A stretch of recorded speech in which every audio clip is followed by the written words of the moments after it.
Good afternoon, ladies and gentlemen. We welcome you to the investment webinar on the eve of lockdown level 4, presented by the Optimum Investment Group. While every care and effort has been taken to ensure the accuracy of the information provided, any information shared during this webinar does not constitute advice as defined in the Financial Advisory and Intermediary Services Act of 2002. It is your responsibility to get professional advice to determine whether any information taken from this webinar will suit your personal circumstances. Optimum Investment Group and Optimum Financial Services Group are registered financial service providers, FSP 43488 and FSP 8143. Ladies and gentlemen, I present to you Lawrence Smith, our Group CEO of the Optimum Investment Group. Lawrence started his career in 1990 at the Smith's Family Brokerage. He obtained various qualifications in the financial planning and investment industry and is a member of the FBI and FIA. He became one of the youngest members in the history of the Insurance Brokers Council, now FIA, to be appointed as a director.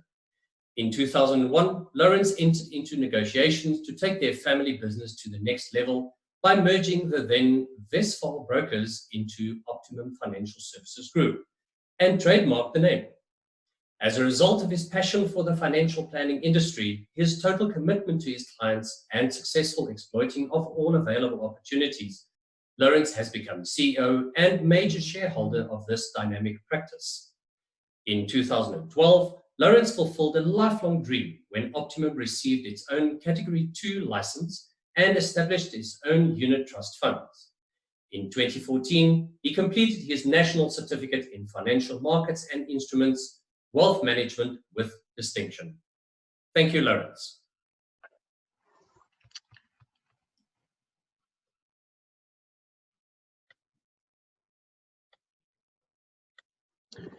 Good afternoon, ladies and gentlemen, and a warm welcome to this webinar. I must say it's our first one of this kind, and we're currently at 280 participants.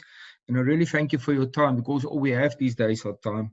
And today, I just want to say that we are really in challenging times, and we're all across the country. Some people are even dialing in from overseas.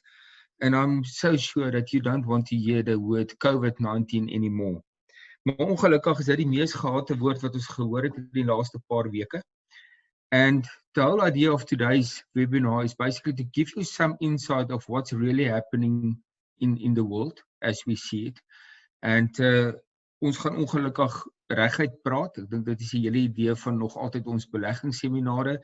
This won't replace our investment seminars, but unfortunately we're not sure when we can again have some seminars in Pretoria, Joburg and those places. I'd like to start off with a old saying by a man that I really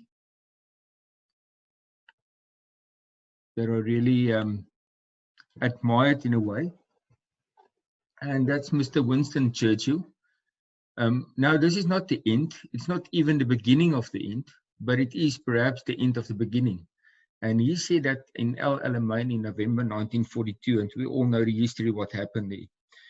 The last 5 weeks was like a horror movie, and surely it's not the end.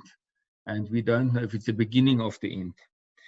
But we hear our president speak on national television, national media, and he reassures us that the government is in whole control of this whole situation. And we hear 500 billion stimulus packages. And then the next moment we see Beke Cele or some of the cadres that's on and treating people ill, and we start to hear the noises from the United Nations of maybe we are against human rights, and people start buying stuff in great percentages in supermarkets. The investment markets seems in shambles, and none of us has an idea what's happening. Ek dink almal van ons dink China koop ons dalk uit. Fake news, YouTube clips, die hoeveelheid wat ons gekry het was ongelooflik in elke tweede ou se mediese dokter. Die vraag is, wat as ek siek word, wat van my familie, wat gaan gebeur? En ek dink dit is die eenvoudige rede hoekom ons dan die paneel gekies het wat ons vanmiddag gekies het, om mense te kry om vir ons te help om deur hierdie deur hierdie hele ding te gaan. The form of the webinar will be first Mr. Phil Venter, which I will introduce now, then Dr. Roelof Botha on macroeconomy, Mr. Johan Hen on emotions and investing, and last but not the least, Mr. Francois Botha on constructing a decent portfolio in times like these. Please feel free to send your questions to events@optimumgroup.co.za. It will be the easiest. What I will try to do is to basically package all the questions and if time allowed to answer them. If we can't do it, then we will reply via email as soon as possible after this webinar. Our first speaker needs no introduction in national media. Phil Venter is a political analyst. He's very closely to political parties and a policy specialist at the Northwestern University. Phil Venter is a political and policy specialist and a lecturer at Northwest University Business School, and he was previously special advisor to 2 vice-chancellors of the Northwest University. He is also a political commentator on the South African politics, especially on radio and TV since 1987. He has received recognition by the Northwest University as one of the most quoted members of the university staff in the media from 2011 to 2017, and most recently attended the ANC National Conference as a resident analyst for Netwerk 24. In December 2017, and participated in newsprint, internet, radio, and TV. Early 2019 and 2020, he completed a project with Phil Foster on scenarios and business decisions for KykNet. He writes a weekly opinion piece for Netwerk 24 and maintains 2 weekly radio blogs. He has been part of the BMI Strategic Forum, consulting in the building industry since 1990, which is important and a very specific topic at the moment, the construction industry. He holds 2 master degrees in political science and was obtained in the USA as a Fulbright scholar. Phil, altyd baie lekker om na jou te luister en ons luister graag na jou en hoop ons gaan so 'n bietjie goeie nuus sien uit hierdie dilemma uit waar ons is. Dames en here, Phil Venter. Baie dankie, Laurens. Ek hoop almal kan my sien. Ek gaan probeer om in die 20 minute of so wat aan my toegeken is, 'n oorsig te gee oor hoe ons gekom het waar ons is. Ek gaan nie COVID-19 bespreek as sodanig nie, want ek is nie 'n mediese dokter nie. Ek het die boodskap baie duidelik gekry, Laurens. But I would like to provide kind of a perspective of where we are and how to deal with it and what the impact will be following COVID-19. Because although we're in the middle of a crisis at the moment, if you want to be a prudent planner, if you want to be a prudent investor, you'll have to develop the skill to look over the horizon. In other words, to see what is still coming. Rather be wrong by looking than not doing anything at all. But I will get to that. So I'm going to jump right into my presentation. I call it post-COVID-19 political dynamics. And then I borrowed something from people in the Karoo, actually more towards the Bushmanland. They've got a wonderful saying about looking at the future, and they say in Afrikaans, weet, lê voorkant toe. In other words, as we continue doing what we're doing, we're also learning. And I think that is one of the things that I miss most in the stories on the social media and the newspapers and what people are writing, that nobody really knows. But as we do, we learn. And this has been compared to a 1 in 100-year flood. In other words, those people that experienced the flood 100 years ago, they're all dead now. So the institutional memory of how to deal with a thing like this is really gone. That's why I think we're learning. I wrote in Afrikaans on Netwerk 24 an article which is on the screen, which I called the value of a crisis. That when you're in a crisis, sometimes new opportunities emerge, new things emerge, and so on. I'll refer to that a little bit later on.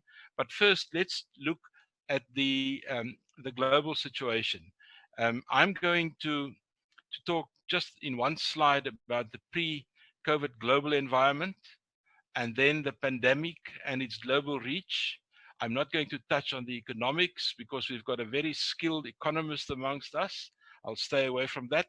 And Roelof promised me that he'll stay away from politics. So that's the deal between the two of us. How people typically respond to these crises, uh, the VUCA condition that we're in, a political response, and something about the post-COVID politics in South Africa, especially because as we deal with the crisis, government is not only fighting the crisis, it is also fighting internal struggles. It's fighting internal politics. We witnessed something of that over the past few days. Over the weekend, for those guys smoking, it sounded as if tomorrow will be Christmas. And last night we had to discover not so Sorry, soon. Theo, can I Yes, interject, please, there? We are not seeing your screen. If you could kindly just share your screen with us so that of, we can see your presentation. of course, that is my mistake. Thank you very much. Sharing the screen, share. There we are. Can you now see my screen? Thank you very much. Yes, we can see it now. You can just start your presentation there. Thank you. Okay, there we are. So basically, the outline that I discussed, the VUCA condition, the political response, and the post-COVID politics. Uh, Now, the chemistry of this crisis, I just jotted down a few bullet points, which I think it's important. That this pandemic emerged in China, we think, towards September, October last year. At first, China tried to keep it under wraps for too long, of course, and that was part of how the crisis emerged. By the time they were playing open cards with the rest of the world, it already spread to Europe, especially Italy and a few other places. So that is in part what happened. And the global response at first were very slow and then suddenly enormous. And that is what also created a lot of uncertainty. The oil market volatility became part of this crisis because as the world economy slowed down, suddenly we were confronted with an oil glut. Price war between Russia and Saudi Arabia emerged. And of course, one of the things that we've never experienced is an oil price on the spot market of minus $40 to the barrel. Some of the interesting things. And that, of course, brought about the threats of recession at a global level. I'm sure Roelof will talk more about that. The question that we are confronting is how to start what has stopped. Um, Most people expect a huge spike in economic activity once this lockdown is over. And it's also important to know that um, COVID-19 has hit so far 184 countries of the 193 that belongs to the UN. So it's really a global pandemic. In the case of South Africa, what I think, and what I've said already in public, this crisis could not have come at a worse time for us. We were already in economic distress. Several other things are happening, and then, of course, this COVID-19 struck us. So for us, it is especially challenging. And so far, I think government has done a good job nationally in starting early, keeping to its rules and regulations. But I think over the last week, I see some issues in government. My own personal advice to the president through his advisors were, Mr. President, I think you must take a leaf out of what Donald Trump is doing. I don't want you to be like him, but I would like you to do what he does, and that is to at least once a day have a small news conference that you address and that you become the voice and the face of managing the crisis. Because my experience so far has been if you send the message lower down, um, the jokers and the fools take over, and then people just lose confidence, like they are doing over the last day or two of government's response. So the reaction to the crisis, how do we react? Well, some of the first reactions were typically doom and gloom. This is the end of it. The economy has collapsed. Um, the political situation is finished and klar. I have picked up predictions of civil war from from well-respected economists saying that this is now calling up the defense force and these things are civil war. I think we're very far from it. Those are the doom and gloom things that we're all bombarded with. The social media, Twitter, the emails, the WhatsApps, of course. I think Vodacom, MTN, and these guys are doing absolutely wonderful in these times with the amount of media that we're wasting, sending messages and repeating messages. There's definitely an economic decline. I don't have the facts and the figures. Rulof will definitely have that. And there is definitely battles in the ANC. If I can call it that, the this COVID-19 came as a godsend to those guys that's against Cyril Ramaphosa in the ANC, because what they don't have to do a thing. They just watch how he operates and then exploit the difficulties in the system, and the system is very difficult to manage. I added a newspaper clip that has been changed by a report. On Sunday, the report headlines came out, South Africa does not have enough food. I immediately responded to that through talking to Valdemar Pelser. I said, Valdemar, that is blatantly untrue. You can't say that. There's enough food. The farmers are doing a sterling job. I think if there's one sector in society at the moment that we must give a special medal, like a COVID-19 Easter, it must be the agricultural sector. The problem in South Africa, of course, is logistics. How to get the food to the people, especially the people that needs this most. Now, part of this reaction to the crisis, I'm just going to take you back to what is it that we were talking about in the beginning of the year. This slide is from January 2020. Now look at the yellow or the green blocks under the 2020 column, and you'll see that we were concerned globally about the likelihood of extreme weather patterns, climate action, natural disasters. It's all climate related stuff. In other words, the likelihood, the risks were climate, a little bit of ICT issues, social issues like availability of water, some global governance issues, and only at the 10th spot, we've got some economic questions. Those were the things that we were concerned about beginning of the year. Just think how quickly this changed over the last 3 or 4 months. If you look at the possible impact, they looked at the same things, and there again you can see it's dominated by green. It's dominated by climate action failure, biodiversity loss, extreme weather patterns, a little bit of politics, a little bit of social issues in water.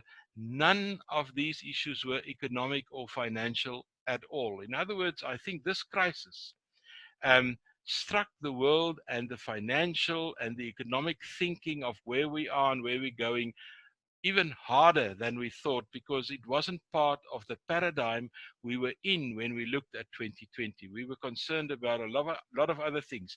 Interestingly, however, if you look at the 10th spot on the top 10 risks, you will see that infectious disease spread were definitely picked up as a global problem. So it wasn't as if we were not aware that these kind of things are in there, and if they happen, we're not very prepared for it. So some people were already thinking about it, but not even close to where we are now. Now these conditions we refer to as a VUCA environment. The words typically are volatile, uncertainty, complexity, and ambiguity. Volatile, well, I don't have to explain volatile to this group. You only have to look at the rand. That is a good example of what volatility is. I think at the moment, the rand is a textbook example of volatility. Uncertainty, I try to explain, and that is the difficulty to anticipate, the difficulty to predict. Because if you want to do your investments, the most valuable thing you've got is to predict. And if you don't have it, you will have to be innovative about how to get about it. The next, of course, is the complexity. Just think about the virus. We're now understanding how easy this virus is jumping from one person to another, how difficult it is to understand exactly what this virus is doing. And of course, and then you've got these wise guys, you've got the doom and gloom guys, and politicians sitting in the middle, and they'll have to make the decisions. And that's why it's so difficult for them to do, except, of course, for Donald Trump. He knows everything about everything. And then ambiguity. Ambiguity, um, I would say the best example of ambiguity is, of course, fake news. Um, Different stories about the same thing. And the fact that there's more than one explanation for what especially happened. I'll get back to these four concepts at the end of my presentation, just to provide a final perspective on this. But if you look at the VUCA matrix and you look at the x-axis, the first one is how much do we know about the situation? You know something or you know very little. In other words, if you know something, you can act. If you know very little, you're flying blind. On the y-axis, you've got how well can you predict the results of your actions. In other words, can you actually do something and provide us with a certain outcome? If you're in the first block here, that is where ambiguity is. You know something and you've got some predictability. So what do you get?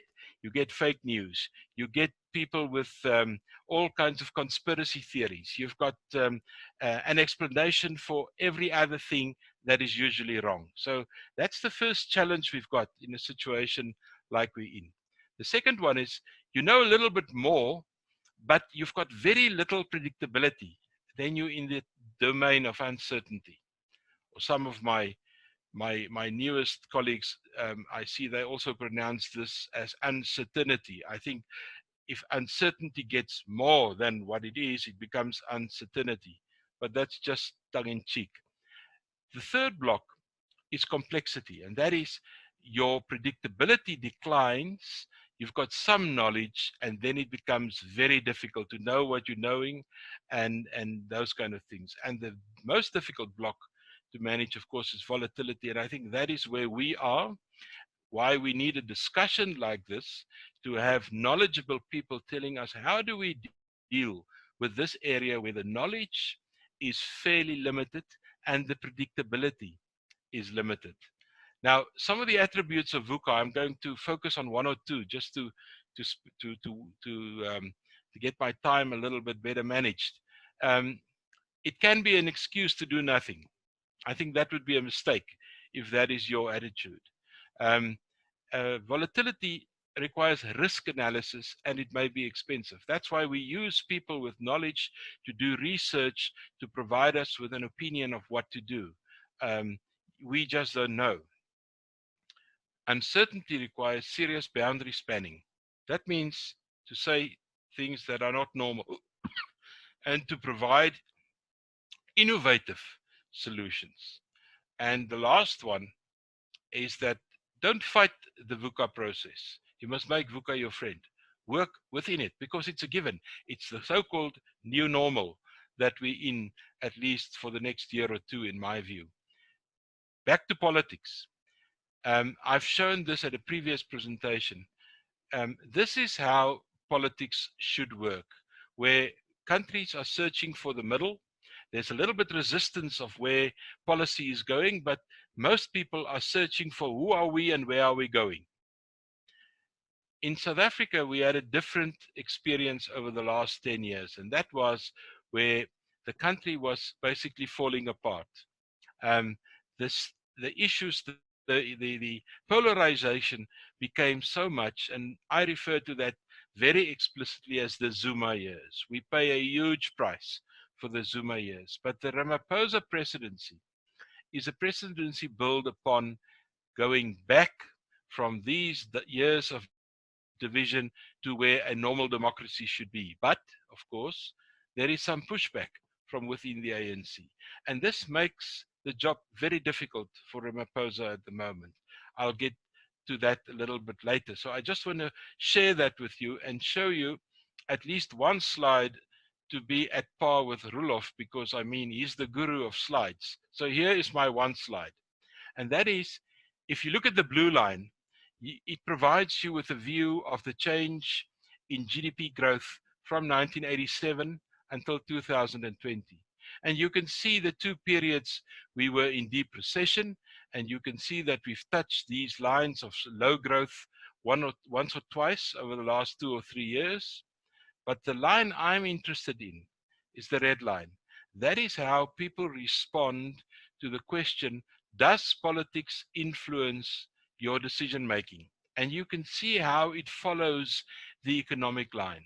This is where my interest lies. You can see if the economy is growing well, people feel positive about the political situation. There's one interesting slide here. Look at this, where the Motlanthe presidency, it was about a year, 15 months, where he was president. It was in the midst of the 28, 29 global recession. But you can see the political climate was positive because we had a president that people had confidence in, at least for that period. Then Zuma took over, and you can see how the political confidence declined steadily over a period of 9 to 10 years. Ramaphosa took over. At first, there was a lot of expectation, but then reality sets in, and people realize that it's a far more difficult job to change 10 years of decline into 2 or 3 years. I think he's still busy with that, but I think the current situation has also brought a dent into political expectations. And therefore, there is where we're sitting at the moment. While he's trying to get the economy back on track, this crisis creates a huge issue in the country. And I also think a challenge for his presidency, but I think he's up to it. He can deal with that in the months and the years to come. We must remember, politically speaking, that the ANC's conference that was scheduled for June, the General Annual Council, or the Annual General Council, has now been moved forward to an undetermined date. So that is going forward. And we've got local government elections in April next year, April or May. What's happening at the moment and the way in which government is managing the situation will definitely have an effect next year. In the previous local government elections in 2016, you will remember, the ANC got their worst performance ever when they got only 53% of the vote, and that was under Zuma. Under Ramaphosa, I'm expecting they'll do a little bit better, but nothing has really changed at the local government level. And this COVID-19 may even increase some of those questions about service delivery at the local level. What we are challenging, and our challenge in South Africa, is what is called relative deprivation. In other words, if you look at the normal individual living in a township, he has an expectation of where he would like to be or want to be in future, and then suddenly a thing like COVID-19 happens, and you get an enormous gap. We call it the intolerable gap. So die gaping tussen wat ek het en wat ek wil hê raak te groot, en dit is wanneer ons in die townships kom waar mense niks het om te verloor nie. Hierdie is die grootste uitdaging vir Suid-Afrika op die oomblik, en dit manifesteer in werkloosheid, dit manifesteer in sosiale onrus. So if you want to manage a lockdown where we are at the moment, international experience tells us that it is based on 5 principles. You must provide access to water to most communities, access to food, provision of basic sanitation services, availability of affordable electricity, and then you can apply law and order. If one of the previous 4 is absent, then you've got a difficulty with law and order. And that is a challenge we're seeing in many areas in South Africa at the moment. And one of the areas that we can really do something about is the provision of food. That's why I showed that article from Report. There is enough food. What is needed is innovation and people with the skill and the political will to sort this out. And of course, to get rid of corruption. We are producing in Potchefstroom, food at R1 per meal. And somebody asked me in the media, why can you do it that cheap? And I said, well, we're doing four things. We have cut out corruption. We took out the middleman. We got a lot of donations of very, very high performance guys and companies. And we're using highly paid individuals. They called professors, and they work for free. So then you can get the food to the communities and you can do something. So there's something to do for everybody. Now, how do you convert this VUCA into doing? Remember, volatility, uncertainty, complexity, and ambiguity. Um, well, you can do the following. You can convert the V, which is volatility, into a vision. In other words, do something specifically that is unique to what you do in terms of the situation. You can convert the uncertainty into understanding. In other words, do what we're currently doing, talk about it, share information. You can take the complexity and you can convert that into clarity. In other words, get some kind of model, some kind of way of dealing with it, and you can convert the ambiguity into agility to do something and to get things going. Now, if you want to manage a VUCA environment, you have to do the following, at least the following 9 things in some form or another. Innovation, because you can now shape the future. You can now do things. Crises provide unique opportunities to change things that you will never get again. And you get it once, and if you do not use it or utilize it or exploit it, it's gone forever. The second thing is execute with speed and agility. Don't sit and wait.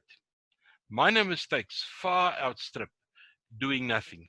And that is why I'm saying doing something now, well educated things, well researched things are the right way to do. Point number 3, I feel very strongly about. Stay clear of ideologies and dogmas. They don't know COVID-19, and the virus don't know them. They've got nothing to say about the crisis. Your search now is for flexibility and pragmatic solutions. You must develop the ability to reframe how you're looking to the outside. And one of the voices over the last year or two was nobody other than Rudolf Botha, challenging the Reserve Bank about interest rates. I hope he will claim some of that lone voice in this discussion. The fourth one is watch out for easy answers, such as fake news and conspiracy theories. And any of those of you, you can get this book on Google or on Amazon. It's called Suspicious Minds. It was written by a psychologist that tried to explain why are these conspiracy theories so attractive? Why are so many people believing them? Very interesting book. And part of it is, of course, selective knowledge and a very a biased view of how you look at a thing rather than what we do in academia and in research capacity, and that is to look across the whole span. It's also important in your personal life to define your own anchors. Who are you? What are you for? What keeps you going?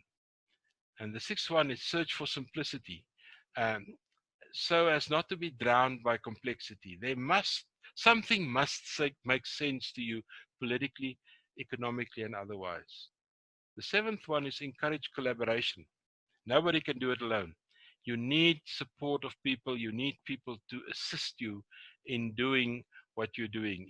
If you're a loner in this crisis, you really have a hard time. And that's why the lockdown is psychologically so difficult for some people. For me personally, it's a wonderful, innovative time, a time for reflection, really a good time.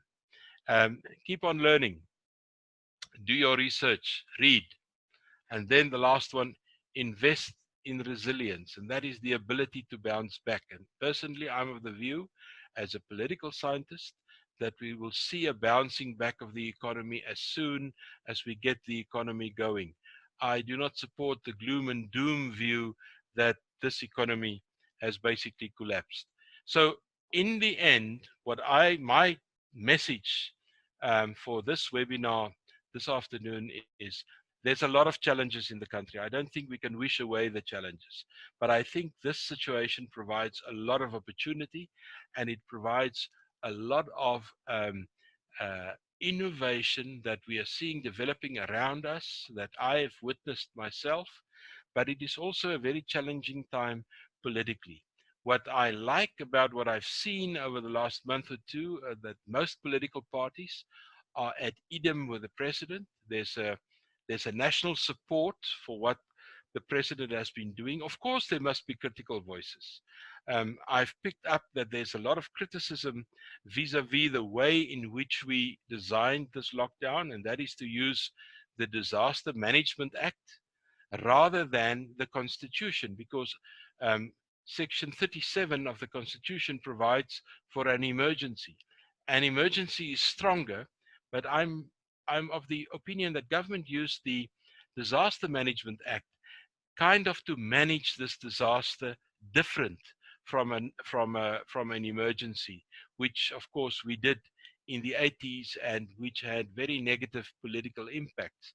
So I'm more to the positive side of using the disaster management system.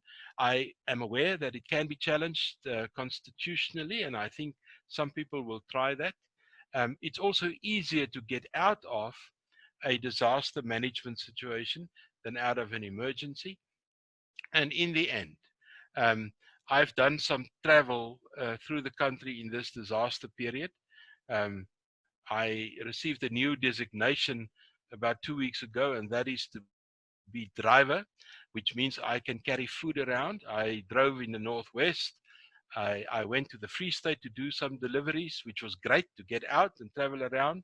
And my overall impression is that 80% of South Africans are doing what is required of them. I drove through townships, I drove through small towns, big towns, cities, and what I see is a general civil obedience. There are some people that's not doing it, but to me that is normal.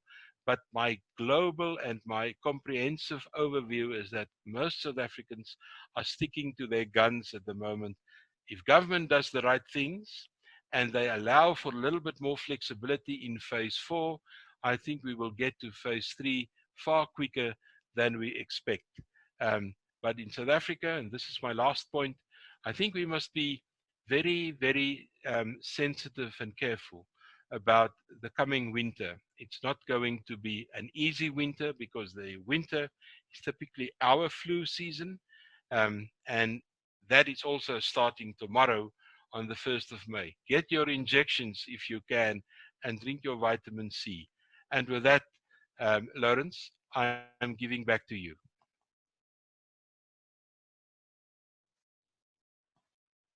Thank you so much. I just want to put my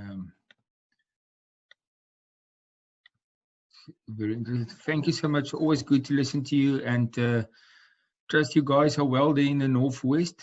And yeah, apparently you already got some cold, but yeah, down in Cape Town it's still a hot 26 degrees. So we're looking forward to winter, and like you said, it's going to be a tiring time, and definitely going to be a challenging time.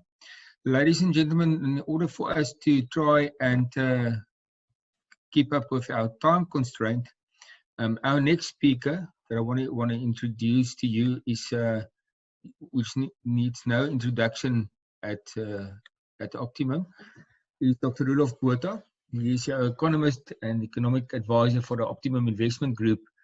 Dr. Rudolf Botha is economic advisor for the Optimum Investment Group since 2017. He's currently the joint managing director of the GOPA Group SA, a multidisciplinary research company that specializes in development facilitation. He has been an economic advisor to PricewaterhouseCoopers for the past 17 years before 2017, and is an experienced presenter and sought-after consultant. I'm not going to read his whole CV. He used to be an Economist of the Year award, and very important, a lecturer at University of Johannesburg, as well as the Tshwane University of Technology, and also an active member of the Gibbs Business School. Always good to listen to Dr. Botha. He works on the facts and on what's happening. We have been campaigning together with him for a reserve bank to lower rates. much earlier that they've used to now. En dit is vir ons baie lekker om na Dr. Roloff te luister. Dr. Roloff, ons glo en vertrou, jy het vir ons goeie nuus en dat die ekonomie regtig waar 'n V-vormige herstel sal kan hê en nie wat die ander mense reken kan dalk 'n L wees en ons luister graag na jou. Baie dankie, Lawrence. Ek kry gou daai slides van hierso op. Ja, gaan ons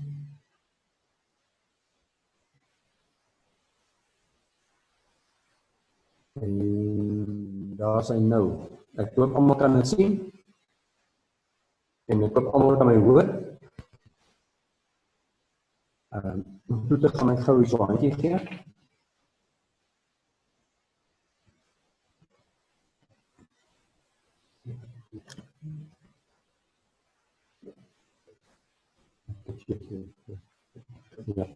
Ja. Kom ons sien.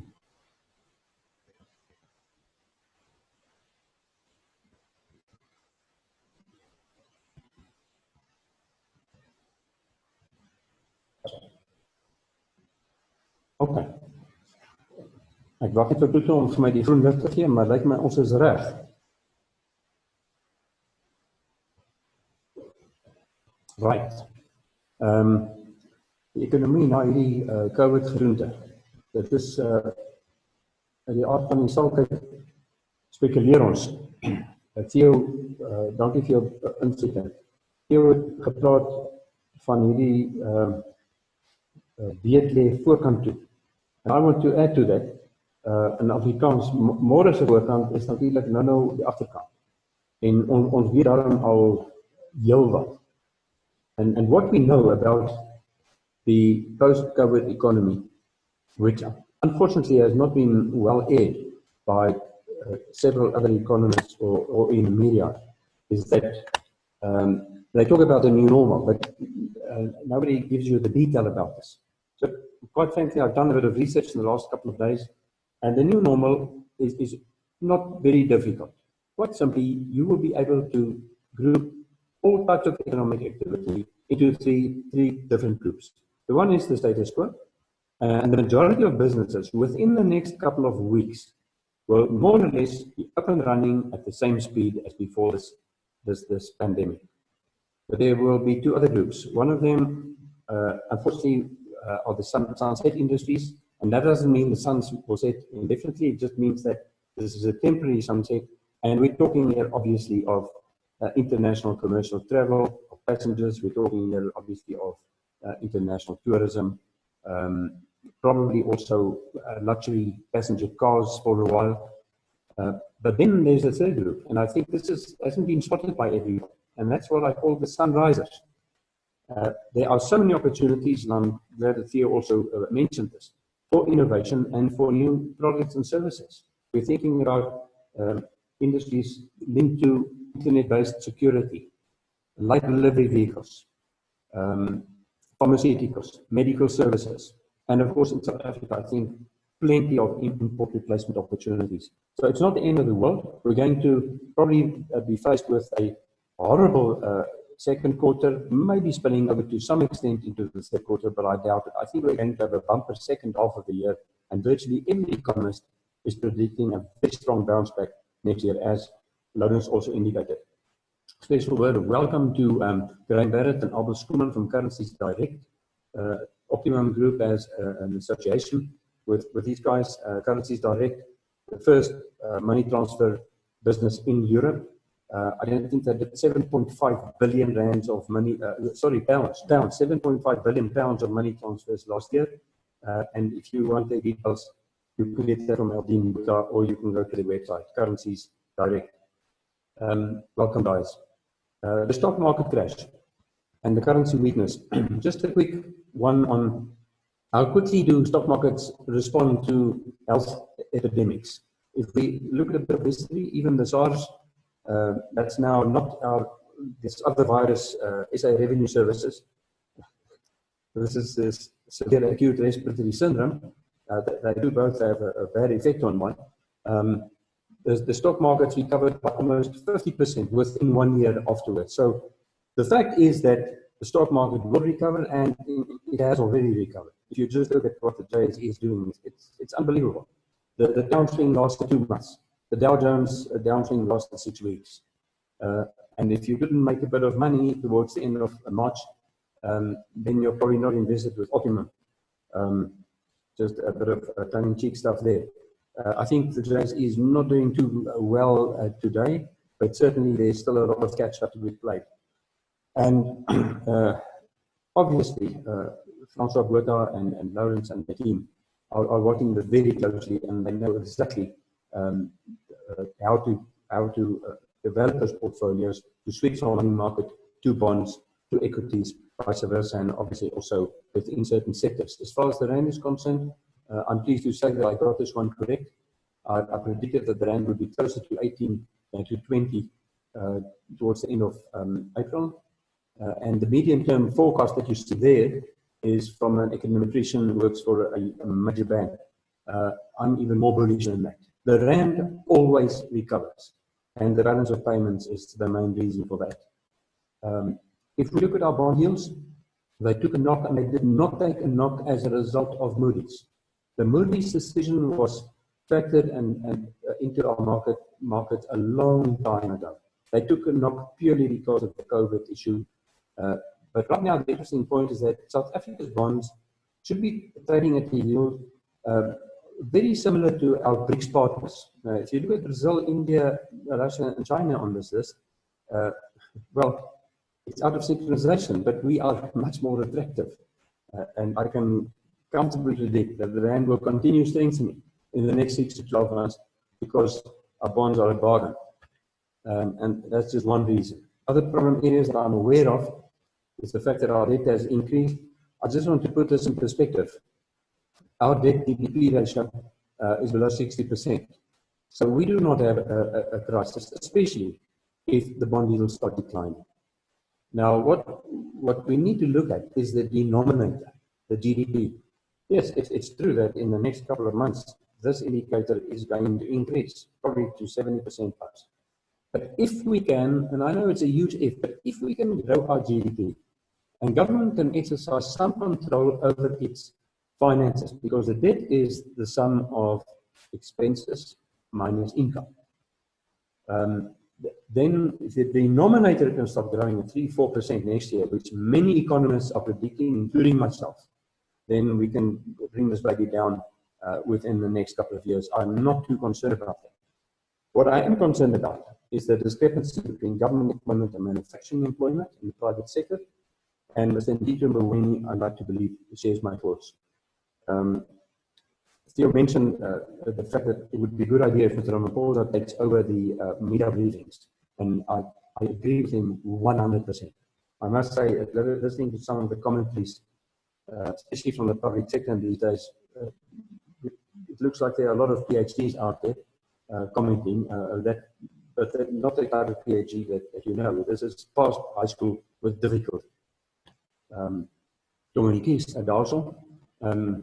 Capital formation GDP ratios way too low. Mr. Ramaphosa knows this. He's trying his little best to create an environment in South Africa through policy to encourage capital formation. And one of the reasons why that indicator is below par is because of the SOEs. Theo Venter referred extensively to the last years, the Zuma years, and this is being turned around as we speak. If I can mention one example, Denel has a brand new board. They've got a brand new CEO. He's an engineer. He's incredibly intelligent. And he's with an order book, I believe, in the vicinity of between 20 and 30 billion rand, but a turnover of only a fraction of that. I can guarantee you the viewers that they're in the process of turning that one around, and we'll turn all of them around eventually with the right skills. Because one of the most serious problems that we developed during the state capture years is the fact that incompetent people were placed in charge of SOEs and in some cases also municipalities and throughout the public sector. Not all of them, but I don't want to mention too many examples. I think we know what I'm talking about. GDP growth forecast. This is the latest Media 24 survey amongst 38 of the country's top economists. And the predictions are dismal for this year. And some of them are now adjusted that to 6%, 7% decline. But look at the green dots. Look what they're expecting for 2021. And I think it's important for everybody to realize that the groundwork, the spade work for next year's growth, of which will be, very good compared to the last 4 or 5 years of the Zuma era. That spade work is going to be done in the second half of this year and probably starting within the next month. Household disposable income will remain under pressure in real terms, but if you look at the green line, at least in nominal terms, it has continued to grow. That is in per capita terms. And I like to look at new vehicles sold from time to time, and these are a nice perspective because the new vehicle market does not like uncertainty at all.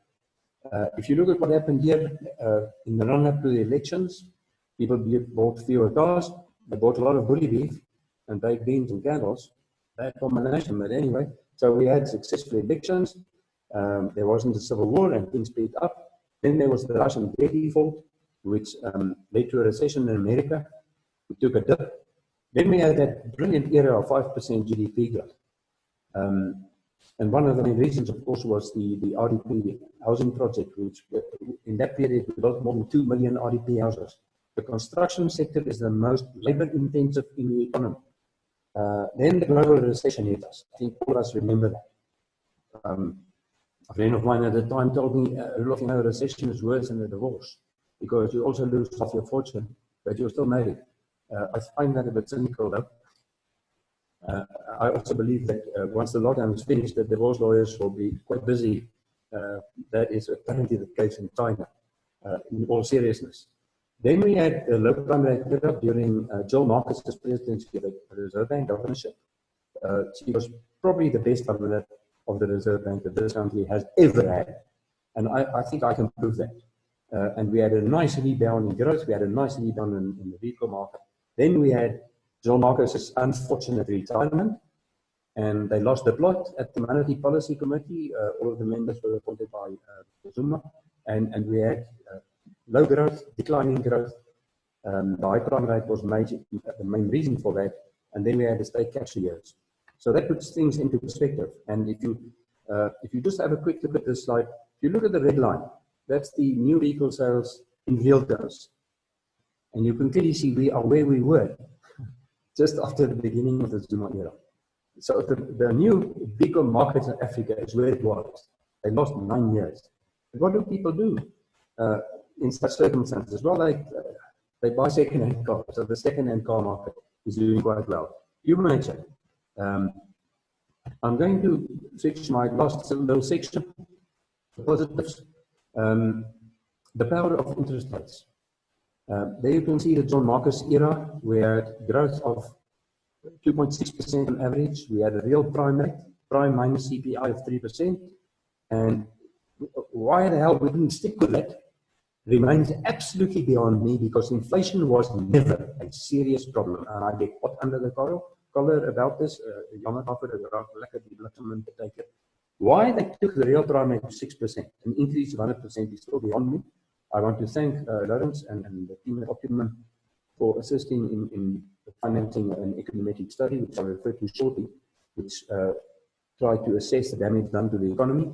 And look at that drop. Within 4 weeks after I went live on TV, pleading with the Reserve Bank to lower the prime rate, the repo rate, prime rate follows immediately, by the way, by 200 basis points, I got my wish. It still feels a little bit surreal, but there were obviously circumstances. And I'll get back to the power of that real interest rate decline. Once again, let's have a look at new vehicle sales. This is now in billions of rand in real terms. And we also look at the GDP growth percentage. And for the last 60 years, we've had this pattern, and this holds for many countries, most countries in the world, that new vehicle sales had a lagged positive correlation with GDP. GDP starts declining, people don't buy as many new vehicles, and vice versa. But the main reason for that, of course, was the low interest rates. I'm going to get back to the high interest rates. I'll get back to that in a second. Fascinating slide here. If you're not buying a new car, you're obviously going to spend a little bit more on repairs and maintenance. So the workshop income of the motor trade in South Africa has an inverse correlation with GDP. That's quite predictable. But look at this.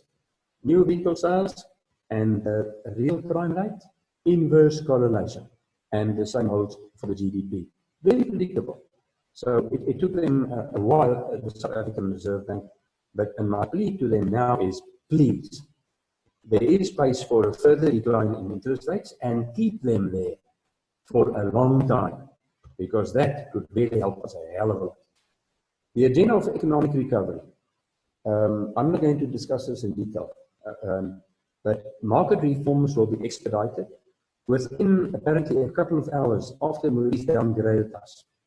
Mr. Ramaphosa put in a call to Peter Mboweni and told him, green light, let's go, market reforms. What this means is the end, ultimately, of the tripartite alliance. Nowhere is it written that Cuscato needs to have a hand in government policy in this country. And if they don't like the market reforms, drop the pilots.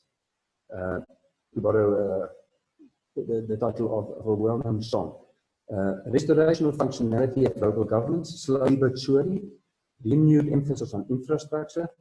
That will happen, maybe not within the next couple of months, but as soon as the additional grants have subsided, we can use the money for that. Expanding youth wage subsidy, the temporary basic income grant will go a hell of a long way to preventing the type of unrest that Theo also alluded to could be a possibility.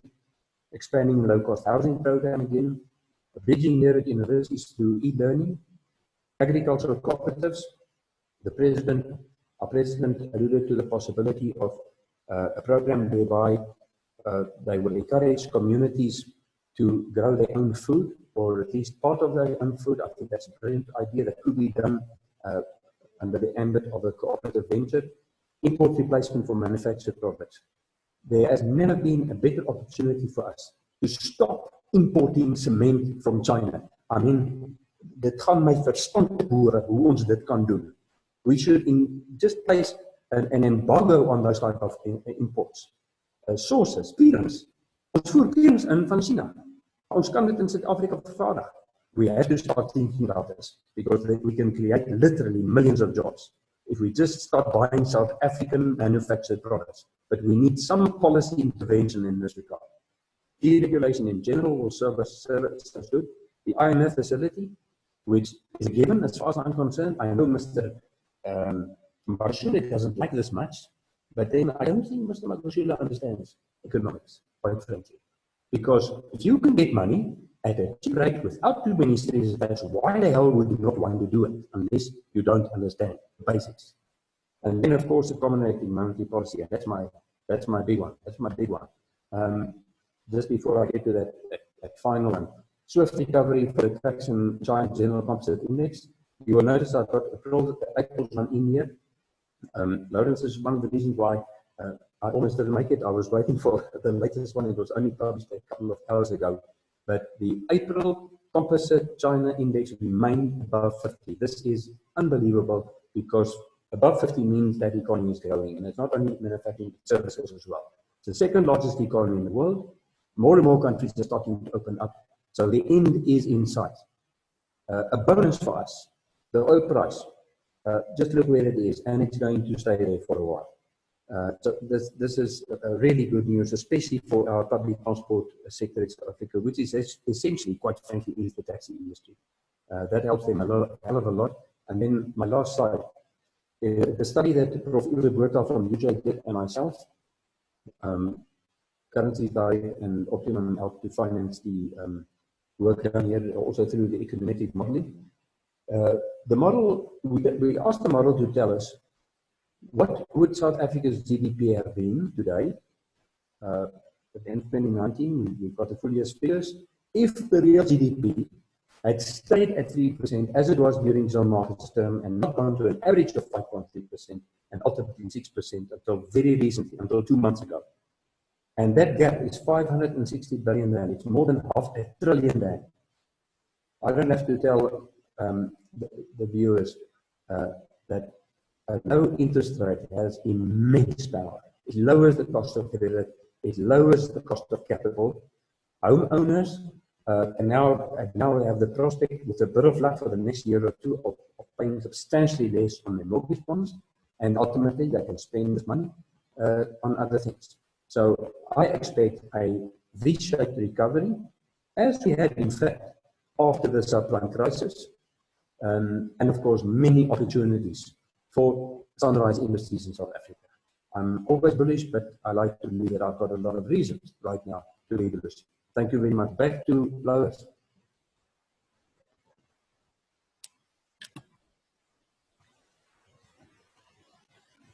Dr. Rulof, thank you so much. Really sweet and short. And yeah, I mean, we can already see that we've got some good news this afternoon that motor sales industry are also allowed to open on a third of their staff. So hopefully this will bring us in a very quick recovery on the economy, what we hopefully can see. Ja, en dan dames en here, seker die belangrikste ding vir almal vir ons is emosies wanneer dit kom by geldsaake. En op die einde van die dag is dit regtig moeilike tye om deur te gaan hierdie wat dit aanbetref met beleggings. Ek dink ons het al gesien, ons het deur verskillende goed gekom, byvoorbeeld soos die 2008 krisis, maar dit is ver gebeur en ons was in 'n baie beter posisie in Suid-Afrika as toe dit gebeur het, en ek dink Trevor Manuel het daardie gesê hy het 'n skip gebou om deur hierdie krisis te kom. To all analysts and professionals that we speak to across the globe, our colleagues in the UK and in the USA, they reckon that this is the worst situation since the global crisis, and it seems to me it looks like the same. But we must be focused on what we do. If we do investments, how do we basically cross the bridge when we get over? So just to come back to questions and answers, I have two very good questions from participants, and we will then basically at the end of the program we will admit the questions. The one will be for Dr. Rulof and the other one so far for few. The next speaker is Mr. Johan Hem. He's the chairman of the Optimum Investment Group Committee. Johan has joined the Optimum Investment Group family, and he reunites with 4 of his old team members from Nuvare. Johan's dynamic personality, passion for his work, extensive experience and knowledge make him a great asset for our team. Johan has previously served as the CEO and Deputy Chairman at Nuvare Holdings, which he co-founded. Johan tried to retire, and then we basically brought him back into the business. Johan studied MCom in economics and the MBA from the University of Stellenbosch. He started his career in financial services in 1984 at Volkskas Bank. In 1988, he moved to the National Manpower Commission as an economist, where he was responsible for economic variables. In 1989, he joined the Development Bank of SA as a senior project leader. He then joined Sanlam Asset Management in 1994, where he gained experience as a senior fund manager and head of business development and the manager of investment portfolios of the large pension and provident funds. Ladies and gentlemen, our next speaker, Johan, will be a privilege to listen to you. Thank you. Thank you, Lawrence. I must admit that I didn't recognize my photo because I've decided to follow the advice of our honourable minister last night and have a self-service cut. So I call it the lockdown cut, and it's actually removed a lot of stress from me in these times. So yes, I'm going to talk about emotions, and I must admit that I just want to get my presentation going. They said that besides death and divorce, public speaking is probably one of the most stressful things that you can do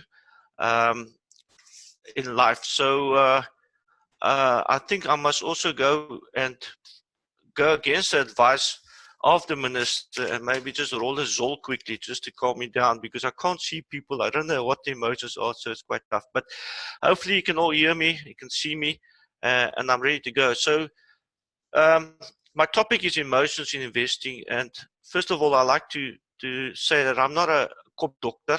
I can't give you specific advice from a psychological point of view. I'm not a psychiatrist, so I can't prescribe you any medicine. I'm not a dominee, so I can't give you pastoral advice. I regard myself as a rehabilitated economist that really believes in the long-term growth of financial markets. I can share with you 26 years of investment management experience and all the emotional mistakes people have I've seen made in the market. The bottom line is, at the end of the day, the ultimate goal of investing is, especially for retirement, is to have enough money when you retire. Now, we've done numerous studies in the past and actuaries have determined this. Normally, people is comfortable when they retire with 66% of their last salary. My own experience in terms of advising pension funds is that most funds or most members of funds only retire with 30 to 40% of their final year salary. So the bottom line is people just don't have enough money when they retire. And especially close to retirement, you're getting very emotional. It's very prevalent in your mind. People take unnecessary, stupid decisions based on those emotions in order to increase the pool of money to have enough money to retire with. So emotions play a very important role in investment decisions and management. I've also decided maybe just to highlight again what is happening in our market, focusing on volatility in the market, which is a clear sign of uncertainty, as well as people's undecisiveness in terms of what's going to happen in the future. And as we can see just from the S&P 500 American market, uncertainty has gone through the roof during March and beginning of April, and suddenly it's all come back. So we've seen a sharp retraction in uncertainty. People are coming back to normal. And how is that possible given what's happening in the world? That people can so easily forget about all this uncertainty and just focus on the positive side. This is also evident in the movement in the all-share index. The all-shares basically recover 65% of its losses, okay, in a very short space of time. And we don't know what's going to happen. We don't know what's going to happen with COVID-19. We don't know really what's going to happen with the economy. And this irrational behavior has even come through last night when the Americans publicized their growth for the first quarter. Their growth came out 20% worse than what the market expected. The market expected a retraction of 4%. American growth came out at 4.8%. Irrespective of this bad news, the S&P increased by 2.5% last night. So this irrational behavior is just so uncommon. It's very difficult to understand it. My own view is that people are actually suffering from FOMO, the fear of missing out the bottom, and greed is now taking over again. People like to make money from the bottom. Now, why are we reacting in this way? And I actually had to go back to my own personal guru, a guy by the name of Benjamin Graham, the father of value investing. And Ben Graham has said that the investor's chief problem and even his worst enemy is likely to be himself. So we're actually responsible for our own investment decisions, and we're actually our own enemy. Typical Buffett, he had a solution to that. He said, be fearful when others are greedy and greedy when others are fearful. But that's easier said than done, Mr. Buffett, because we all are hurt. We are hurt animals. And our human nature is to follow the emotions of the crowd. And that served us very well in the days when we were still roaming the savannas. Any threat of incoming predators created communal fear, which kept all members of the community alive. Unfortunately, this herd mentality does not serve us good today, especially in investments. What we do know is that because of this herd mentality, emotions in investments are very much alive and still with us. So much so that we have what we call the emotional roller coaster, which is basically a combination of people's emotions in line with market cycle. The line indicating the market cycle, and as the market go up, we move from optimism, being optimism, excitement, thrill, to euphoria. Nothing can go wrong. This is the new norm. Price is just going to continue going up. Eventually, as the market comes down, the opposite happens. Anxiety, denial, fear, desperation, panic, capitulation, and eventually despondency. And what do humans do?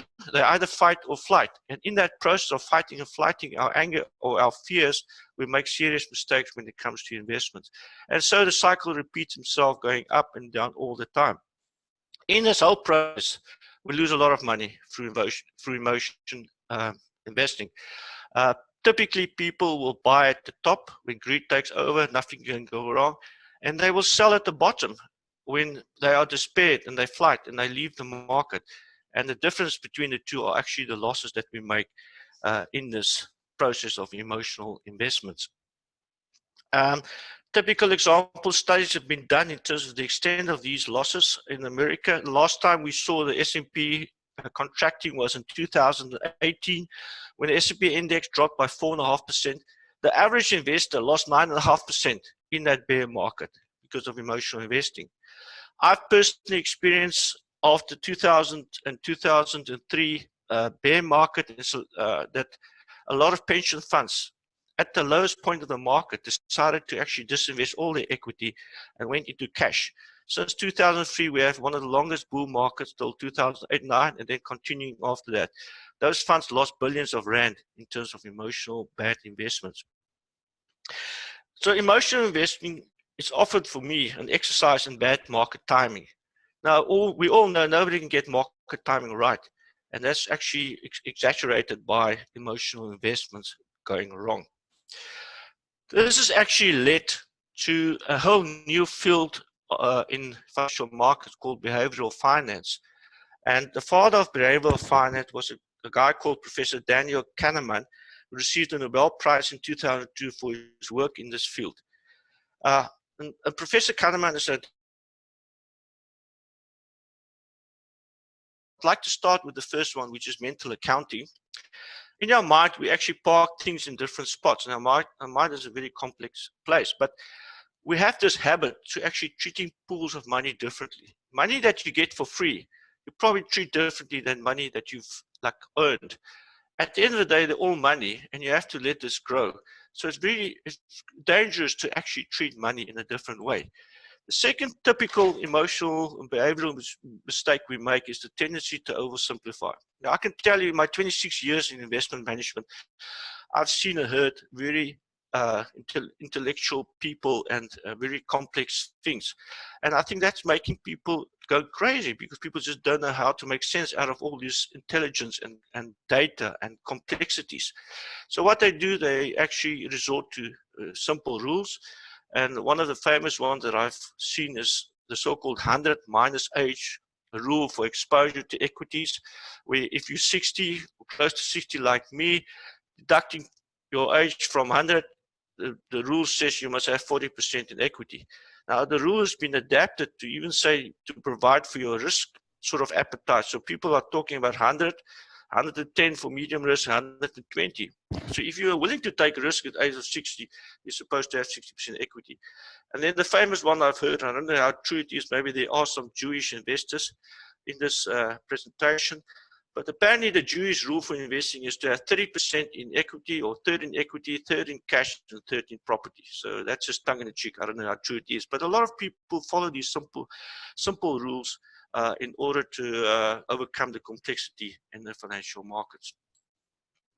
The next one is the risk and loss aversion.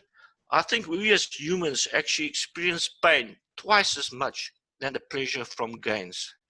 And we tend then in this process, and to avoid this pain, we tend to actually hang on to losers and sell the winning shares. And there's a reason why certain shares are losers, certain shares are winners.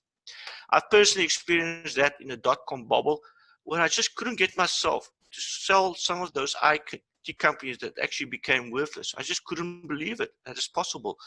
And that's typically when your fear of loss aversion actually overtakes you. The fourth one is the over-choice paralysis.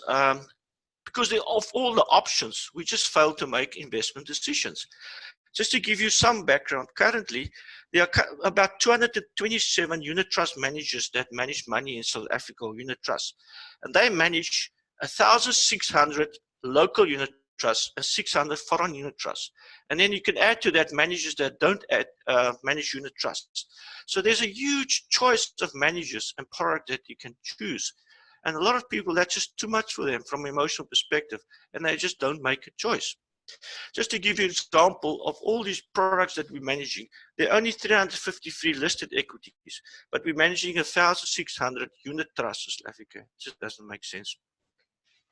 The fifth behavioral mistake is the status quo bias. This is what I call the love affair with certain stocks and managers. Now, we all know Remgro is a typical example where a lot of people inherited Remgro over the years and just stuck to Remgro. They never diversified their portfolio, and they're still with Remgro. Now, Remgro has done very well for a lot of people over the years, but the past 7 years, Remgro has done nothing. It's had no return. And if you didn't diversify your portfolio, you would have stuck with a no return over the past 7 years. Another example is Alan Gray, very popular amongst investors in Africa. Alan Gray has succeeded in building an incredible brand, and you will go a long way to find the financial advisor that don't advise their clients to invest with Alan Gray. But when I started my own business in 2000, Alan Gray had 20 billion rands of assets. It's now sitting at 600 to 800 billion of assets. A different ballgame to manage money, and we see that coming through in terms of the returns of Alan Gray as well. The so-called stick to what you know, what you like behavior. The sixth mistake we make is the recency bias, and I can write a book on this, as where people, and I predict 95% of people make investment decisions based on past performance. And we all know the guys and the managers that perform in the past are not necessarily ones that are going to perform in the future. So people lose a lot of money in the investment decision-making process by this recency bias and miscalculating the odds based on recent events. The seventh one is anchoring and confirmation bias, where people make investment decisions based on facts and figures. That's no bearing on the investment decision-making process. I have typical examples of Steinhoff, and I'll try and show you the pointer. You all know what happened to Steinhoff when the price collapsed. In that period of price collapse, the price went up to, in that short period, to about 8 rand. I had investors that came to me and said, I want to buy Steinhoff at 8 rand because there are good assets in Steinhoff.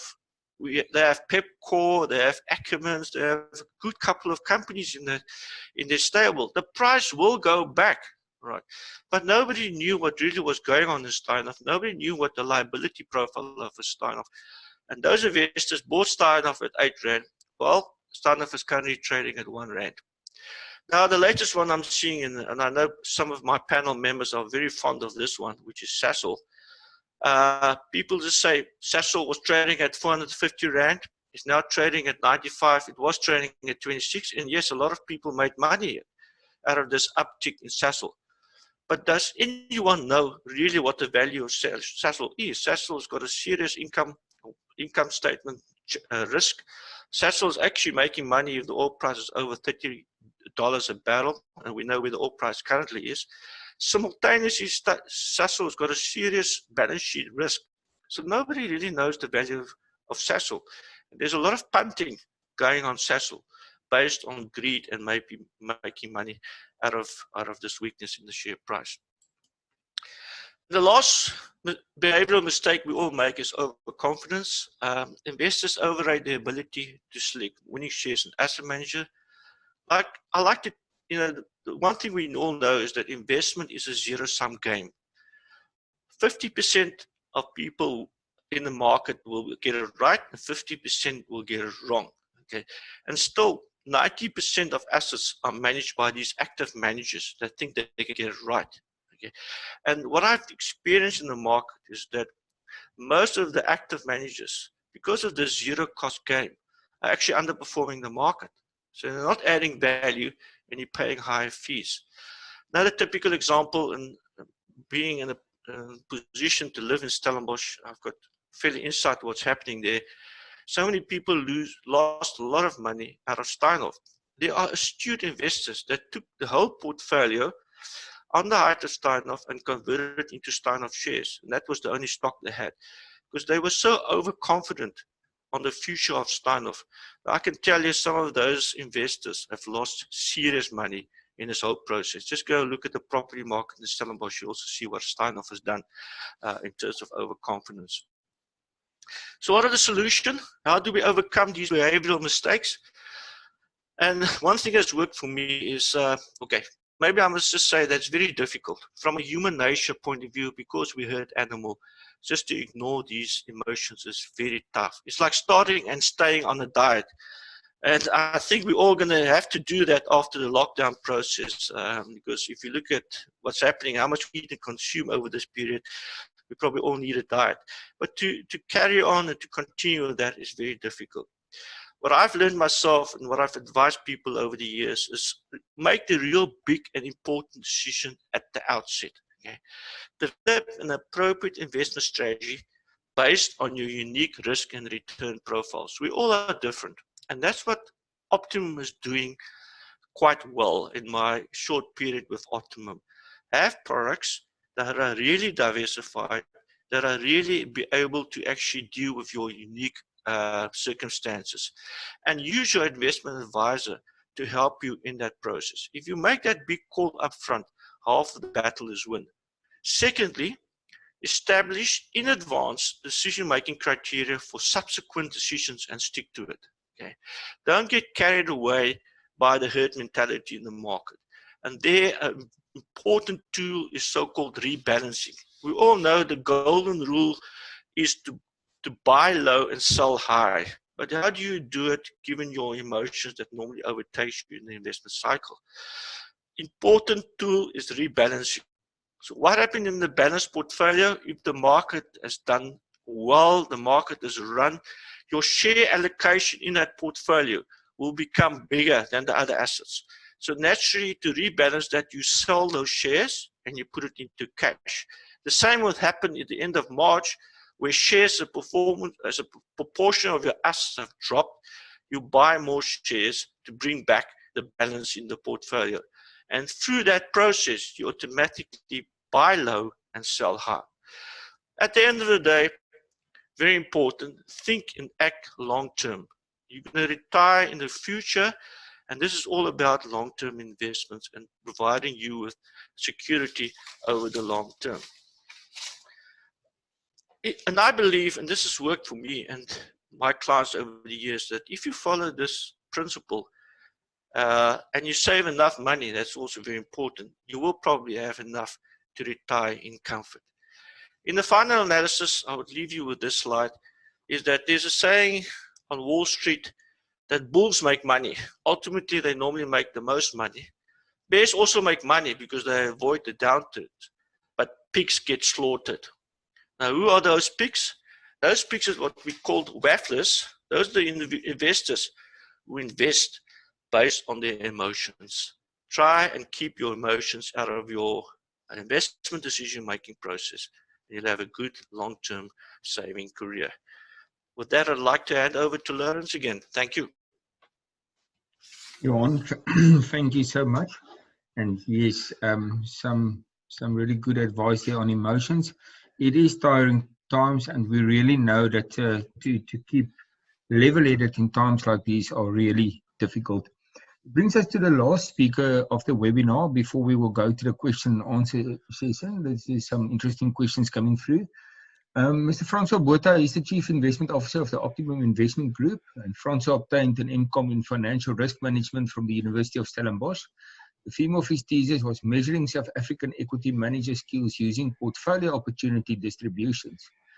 During this period, he conducted research into innovative new methodologies for identifying and isolating manager and fund performance longevity.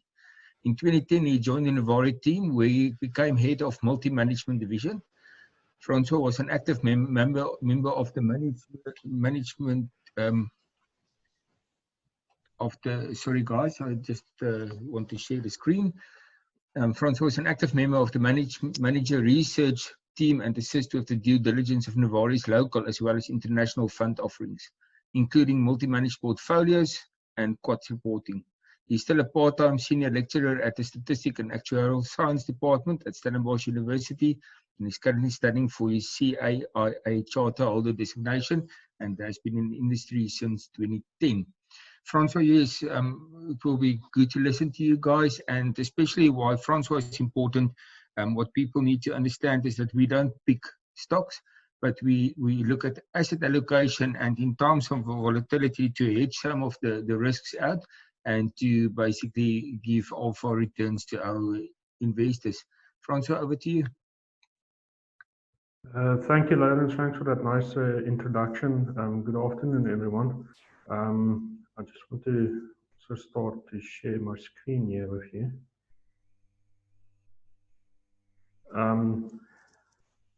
Yes, I think it's important for all the listeners also to just get a sense of how we managed the funds during the last couple of months. It feels like years, but it's only been basically a month and a half of this volatility that we saw. And also just share some of the lessons that we've learned during the last couple of weeks. I think the first lesson that I've learned is you must get your family planning right. We were blessed to have the birth of our second daughter at the end of Jan. So basically what that meant was that during February, we were basically awake the whole time. So I think you will find it hard to find a portfolio manager that was informed more than what I was, because basically when our markets closed, I was awake. I was awake during the night when the US market closed, and in the early morning hours when the East opened up their markets, we were also awake. So it was a good time to be on top of all the news flows that came through, and yes, there were quite a few. Now the second lesson, and I think Johan touched on it quite a bit, is during these times it is just so much more important to have a process in place. And that leads me into my first slide that's on the screen. What I've shown here is just the top 40 daily returns from middle Feb to middle March. And you can see the amount of volatility ranges between minus 10% to a positive 8% on a day. And if you look at the screens during these times and you just try to time the market and just try to get a sense of when to enter and when to exit, I think it's impossible. I think it's a gamble that you take if you try to do this without a proper process. As I said, there were some horrific days here, -7%, -8%, -10%. I'll touch on that a little bit later. But it just shows you the amount of volatility that we've seen in the market. I think for South African investors, there's actually a bigger problem, and that is on our all share index for the last 5 years, we haven't seen any performance. And then the COVID hit us at the end of Feb, and we lost another 30% of the value of our all share index. So I think that's the major concern for being invested in the markets, is that you've seen a long period of underperformance. Yes, we also during this period in time went through some political instability and corruption in South Africa. We've spoken about that. So it wasn't the best time for our market. I'm going to refer back to the slide at the later stage. Obviously, after 2008, we've seen a decent rally. I'm going to refer back to that rally. But then since basically end of 2013, our market has just gone sideways. So what has happened during this first quarter of 2020? Well, everyone is aware of COVID-19, but there were actually quite a few things that went on. Obviously, the major or the most topical one was COVID-19, but there were also oil wars. I mean, the Brent crude price collapsed from $60 a barrel all the way to below 20. The West Texas futures actually went negative. So there was definitely a oil war going on that spooked the market. Everyone fled the market. And because everyone basically sold everything that they owned and went into cash, it started to create a liquidity crisis. And you've seen that the yields on normal corporate debt, that spiked. Everyone rushed back into dollars. That was why our currency weakened quite a bit. So it was those three things that basically had the major effect on the markets. And then at the end of March, we also got downgraded. I think we've been quite vocal about it, that the downgrade was priced in. I'll refer back to that later as well. And I think luckily for South Africa, because of all the noise that was going on in markets, the downgrade almost got lost in all the noise. But as I said, there were quite a few things going on during March, and that has obviously led to quite negative returns on the market. This slide is just to show you our local market at the end of March. We can focus here on the year-to-date column, and you'll see the all share were down 21%. Property basically lost half of their value. Our bond market were down 8%. The bottom part of the chart shows that basically all the sectors were down 30-odd%.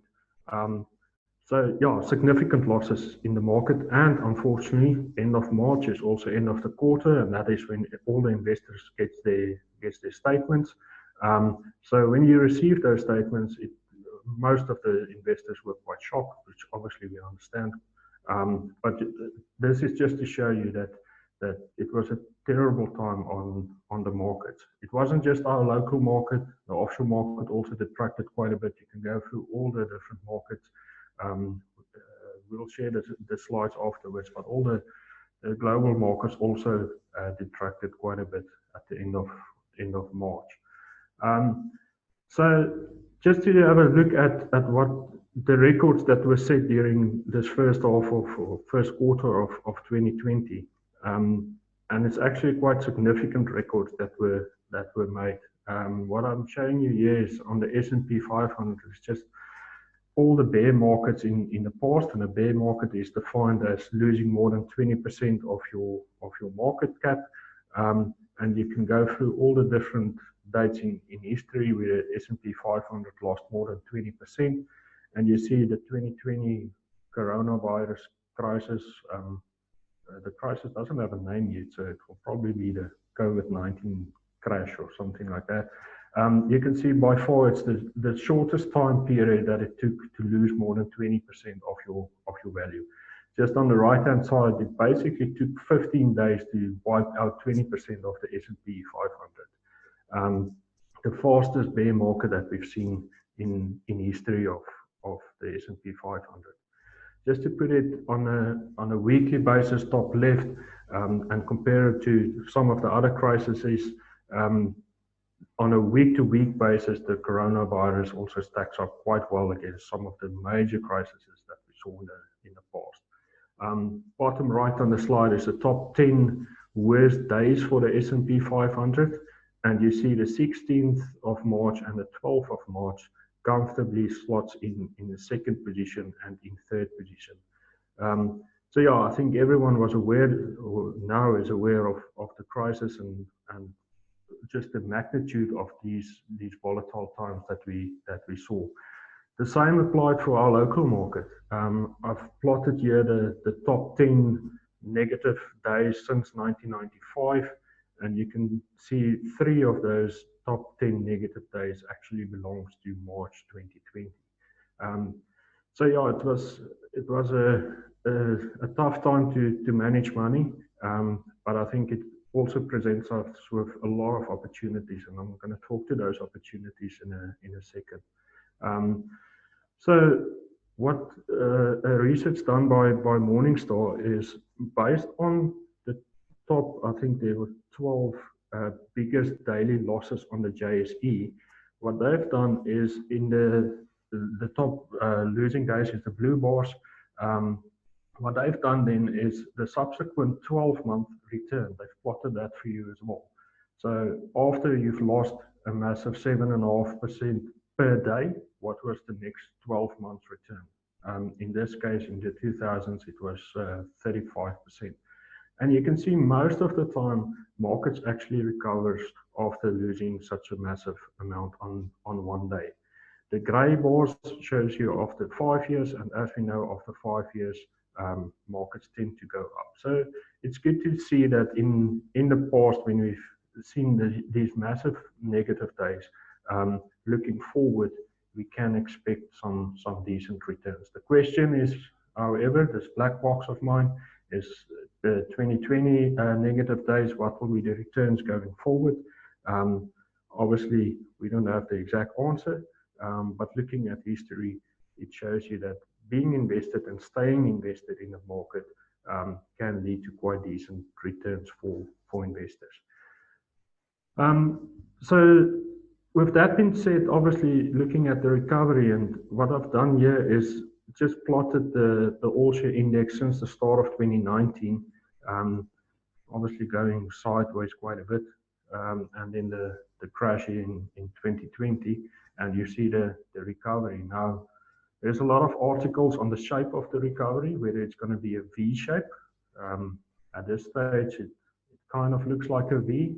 Whether that will continue, I'll address that a bit. The U shape, I think we can cross that out. That's basically when market falls and it stays at the bottom for quite a long time and then starts to recover. And doesn't look like we're seeing a U shape at this stage. The L shape is, again, markets fall and basically stay at the bottom forever. I think we can cross that out. And then the next one is the W shape, where markets fall, recovers a bit, falls again, and then we see another recovery. I think we perhaps in the camp on the W shape. I'll share some views on why we think that might be the case.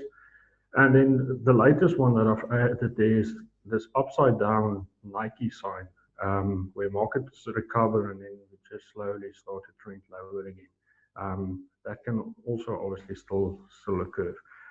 But we've seen this decent recovery. I think Johan also mentioned it. If you just take this line back to December 2019, at that stage, we're basically 10% behind where we were in December 2019.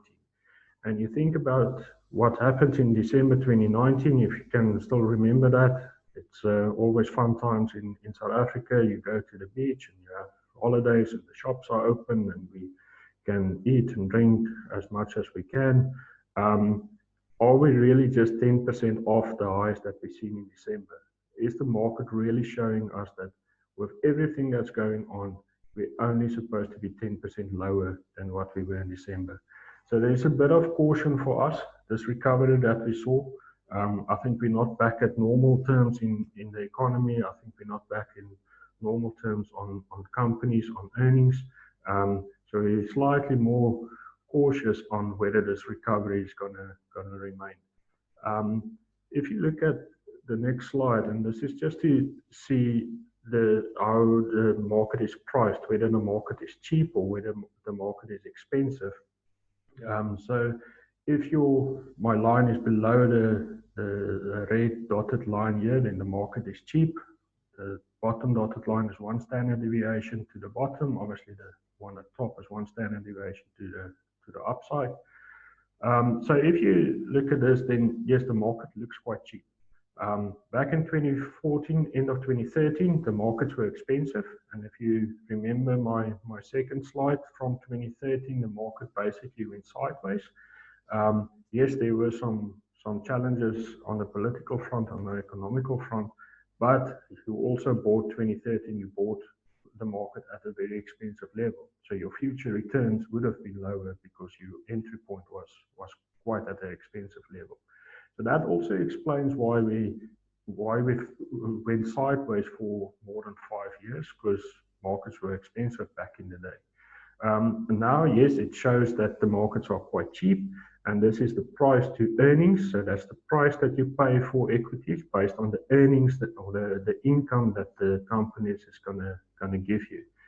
And my little bubble there is, can we trust the E on the price to earnings ratio? I think a lot of companies are due to give us their financial statements, and in that we can see what the earnings is going to be. But let's take a simple example. I don't want to talk too much about company specifics, but a company like Truworths, that company, the doors has been closed for more than five weeks now. The price that you pay, yes, the price is 40% lower, but what happened to the earnings? If the earnings drop by 40%, then this is probably the price that you should pay for a company like Truworths, because the earnings has dropped quite a bit. So that's the discussion that we currently are having is, yes, the market looks cheap, but what's going to happen to earnings of companies? And if you look at this research, is just to see how the sell side analyst has adjusted earnings of companies, and you start to see, obviously, there's quite a big negative adjustment on earnings. And if some of them are correct and they say, well, earnings is 20% lower than what it should be, then yeah, that will in future definitely reflect the price that you're going to pay for the equities as well. So yes, we've participated in the rally. We've participated in this sort of recovery that we've seen. In all our funds, we had decent exposure to equities, so the performance I think looks quite good at this stage. But we've got some question marks on just the earnings on these companies. We're not that bullish. We're not going to throw everything into equities because we think there's definitely still risk out there. What does help the recovery is obviously there's a massive stimulus from all the central banks. More than $8 trillion has been thrown into the market. So basically, as someone pointed out the other day, the market is a patient. It went into ICU and we pumped it full of drugs and medicine, everything that we could get our hands on. We pumped it into the market and hopefully we'll see a recovery. That can lead to new problems. Inflation, if you throw that amount of money into the markets, we'll see what happens to inflation. Luckily, the oil price is quite low at this stage. But let's park that there. There's probably in a few years down the line, we'll have that discussion. So one of the things that we did do in our funds is obviously with the interest rates being cut, the amount of interest that you earn on your investments has become lower. So what I've plotted here is just a 3-month JIBAR. That's basically the rate that you receive if you lend money out for 3 months. The same applies for 9 months and obviously for 12 months. So obviously if you lend money out for 12 months, you expect a higher return. And you can see that was the 25 basis points cut here in the Feb and then the 2 1% cuts. So now all of a sudden you sit with a portfolio where in the past you could easily earn a 7 to 8% just on short-term cash instruments. Now if you phone the bank and tell them, listen, I want to give you money for 12 months, they're going to say, oh, they'll pay you 5.5%, not even 5.5%.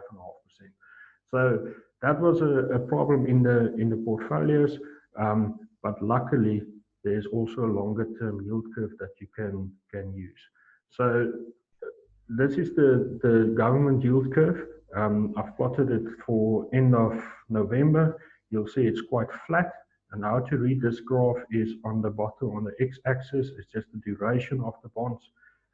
So if you buy the R1 at 6, it's basically 6 years from now. So you lend money to the government for 6 years and they pay you 8%. Or you can lend money to the government for 1 year and they pay you, call it 7%.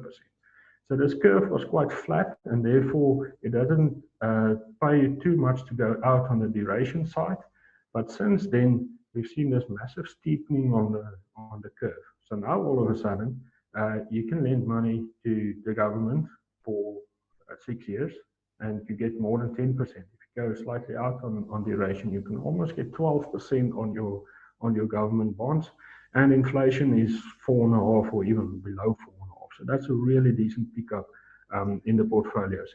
So moving away from the short-term interest, 3 months, 9 months, 12 months interest that you receive and just extend your duration really paid quite a bit. And you can also see where the curve is now, the gray line, that whole curve shifted down. And when your curve shifts down, you actually make money in bond terms. So we've shifted a lot of our cash or close to cash instruments out to the bond side, the longer duration side, and that has worked out quite well for us in the portfolios.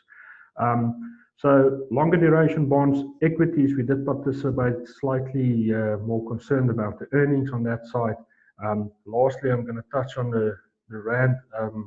I think Dr. Roloff is probably a better speaker to comment on the rand. But just quickly from our side, the research that we received from Avior, the rand was trading, well, back then at 1850. I think last time I checked it was at 1820, thereabout.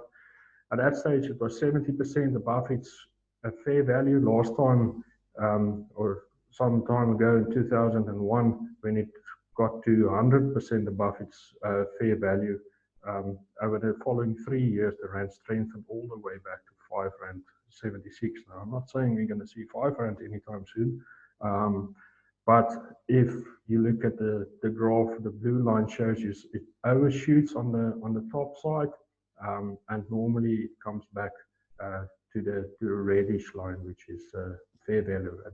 At this stage, it's quite expensive. We think the rand will strengthen. The question is obviously when. That we don't know. But we can put hedges in place to cover us for our offshore exposure. Currencies Direct, as Dr. Roloff has mentioned, we work closely with them as well. Their model exactly the same, or the output that we got from the model is the same. The rand is fairly cheap at this, or expensive at this stage. So yeah, I think it's a decent time to perhaps sell some of your currencies. But when it will strengthen, I don't know. But compared to history, I think it's depreciated quite a bit. I'm going to end off with just the performance. I think just to give you some sense of where we are on performance. I normally put it up against these call it bigger or well-known asset managers out there. All of them are brilliant at what they're doing, so I'm not trying to say that they're not good managers. In fact, I think they're really good, because that's why I compare ourselves to them. But it's good to see that our funds are actually doing quite well. The year to date, yes, we're still in negative territory, but over the longer term, you can see ranked among these guys, we're comfortably on 3rd position. I'm going to show you at a later stage just the ranking on the full universe. The same applies for our balance fund, which is our medium equity fund. We also manage the BCI multi-core moderate fund. That's for specific clients, so it's not open to the public. But I've just included that as well, because it's also part of our track record. And even here against these guys, that's fairly well known. I think we stack up quite well. And then lastly, on the managed growth side, this is the fund that's got the most equity exposure, currently sitting around about 42% local equity exposure. So obviously the year-to-date performance is, well, that drop that we see in the market, we felt that the most in this portfolio. But yeah, I think again, some of the better known managers out there, we're doing a decent job. And to just compare it to all the other managers out there, and this is what I've put here in bold, is the amount of managers in this specific category, and to show you where we stack up on performance against all other managers in South Africa. Now, obviously, the darker blue is if we're in the 2nd quartile, so above average 2nd quartile, and the light blue is light green. Sorry, I'm getting color blind here. The light green is when we're in the top quartile, and it's good to see our balance fund and our stable fund over 3 years still top quartile, top 25% of all funds in South Africa, and high equity fund, the Optimum managed growth fund, not too far behind. I'm going to leave it there. If you've got questions, obviously we'll have a Q&A session just now. Just from my side, again, thanks for trusting us with your money. Thanks for sticking with us during these tough times. And hopefully the future will give us some decent performance. With that, back to you, Lawrence. Also, thank you so much. I'm going to ask all the panelists to turn on the cameras.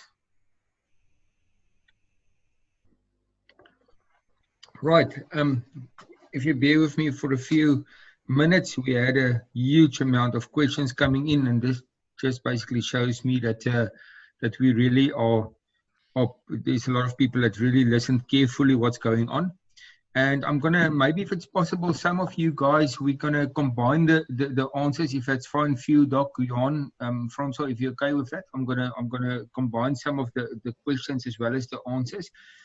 So the one is basically the currency is a big question. People can't basically see what's happening at the moment. I will come to all the currency questions, maybe for Doc, between yourself and Francois. a question from Manny, which is very interesting for me. Hi, just to know or review if we will experience hyperinflation with all the cash being pumped into the world economies in the 24 months, and maybe between Dr. Roelof, yourself and Francois, if you can attend to that question. If I can go first, Francois.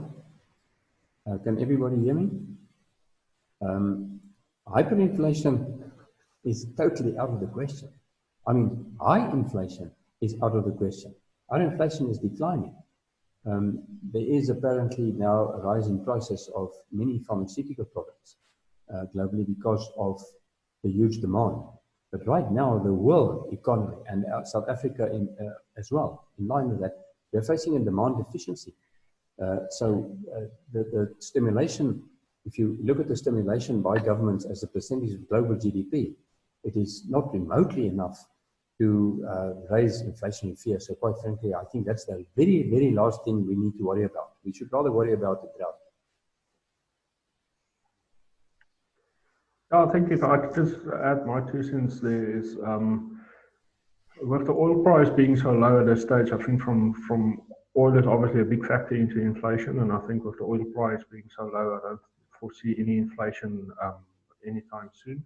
And then also from the demand side, I can't see demand picking up also anytime soon. So I think we're okay for now. There's been, as I've shown you, a massive amount of money being pumped into markets. We'll have to see the effect on that, but I think for now, inflation will be under control. Thank you, gentlemen.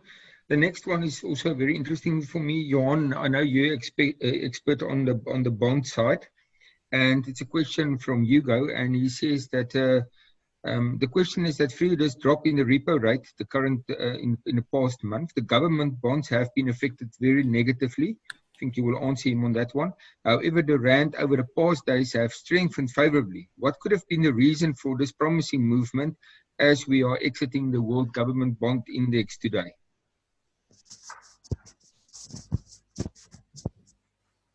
Johan, can you hear me? I think he lost connection just for a while. It seems as he's freezing at the moment. Francois, can you go for that one? Did you listen to the question? Yes, that was just on the bond index that we got booted out today.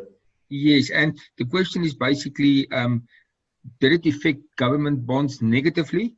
And why don't we see a sharp drop in the currency? Yeah, I think firstly, the rebalance is taking place today. But as you know, the guys tend to look forward when they invest money. So everyone knew it was happening today. So I think when you're managing portfolios and you know that there's a point in time where you are being kicked out of the index, you will start to rebalance your portfolio before that date. So we've seen actually quite a few guys leaving the bond market before today. The currency from a week ago is stronger today. It touched on 18 Rand. Just look now, it's at 18.20. So currency is still more or less in the range where it traded the last couple of weeks. I think it was priced in. I think we saw bond yields, even before the downgrade, we saw bond yields at 12, close to 12%. And I think that was when most of the guys left. And today the bonds are actually stronger. R186 are trading at 850, which is much stronger than what we saw in the past. So I think it was priced in. And we must also remember, globally, no one is getting any yield on investments. So in America, you can receive on a 10-year, well, not even 1%. So global markets will start to look at us and say, well, in South Africa, you can still earn a very decent yield.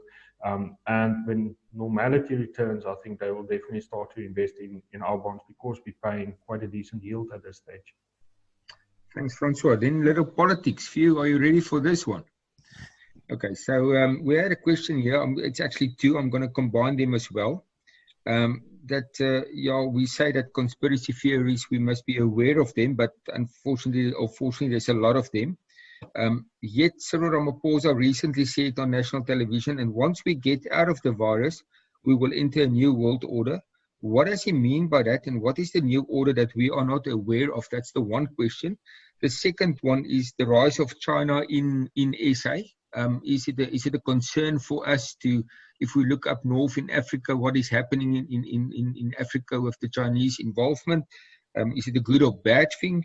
And then on the last one on politics is basically, it's not the last one of politics, but in this specific question is, suddenly Julius Malema is starting to sing Cyril Ramaphosa's praises. Is there a danger, or is it a sign maybe that the EFF is losing support amongst his voters? Thank you, Lawrence. Let me first touch on the first question. When politicians speak, one must distinguish between rhetoric, metaphors, and all these kind of things. There's several international leaders currently speaking at several forums, and one has to listen very carefully about what they're saying. If Ramaphosa is talking about a new world order, I don't think one should look into it as if we establishing a situation like after the Second World War or the First World War. I think he's referring to kind of a reset in terms of what's happening. People are looking differently about how to deal with social issues. They're looking differently about how to deal with each other. One of those issues, of course, involves China, which is the second question. If you listen to politicians, whether it's Donald Trump or Johnson or anybody in Europe, even in Africa, there's a new narrative, and that is, let's indigenize. Let's do things at home. We've even heard that in South Africa, where guys are saying, we've discovered only very lately that we can't buy any PPEs, we can't buy any this, any that, because they all imported from China. Can't we make these things ourselves? So there is that rhetoric, that political discussion. I don't think we can ignore China. They're 26% of global manufacturing, and like Rudolf said, second biggest economy in the world. But I think China will also have to get their act together, because I think they carry with them, they will always carry this Wuhan albatross around their neck, that basically they lied to the world for about 2 to 3 months before they came out sharing with us the truth. But of course, we knew that, because we knew they're lying about their economic statistics, they're lying about other things. When we've got statistics about China, it is usually the stuff that we analyze ourselves, making sense out of a situation. China is an authoritarian state. In other words, it can manage its message to the outside. A very good example of this is North Korea. Apart from gossip about whether Kim is alive or dead, or whether he's brain dead, or whether he still has a heart or whatever, there hasn't been any COVID-19 incidences in North China, which of course is nonsense. There would have been, in the normal way of things, also a spread into Northern Korea, but we just don't know, because they manage their media very strongly. The last question about China's role in Africa. COVID-19 brought about an interesting phenomenon. It was already seen before the time that China is easy to provide debt. It's easy to provide all kinds of assistance. But if you don't pay, I think China is a hard taskmaster. There are the well-known stories about taking over harbors, taking over all kinds of facilities. And I think nations in Africa is very glad when they receive donations from China. But I think after COVID-19, they will look twice about where to get their assistance. And maybe that is what Cyril has in mind with the New World Order. So I would rather call it a global reset than a New World Order.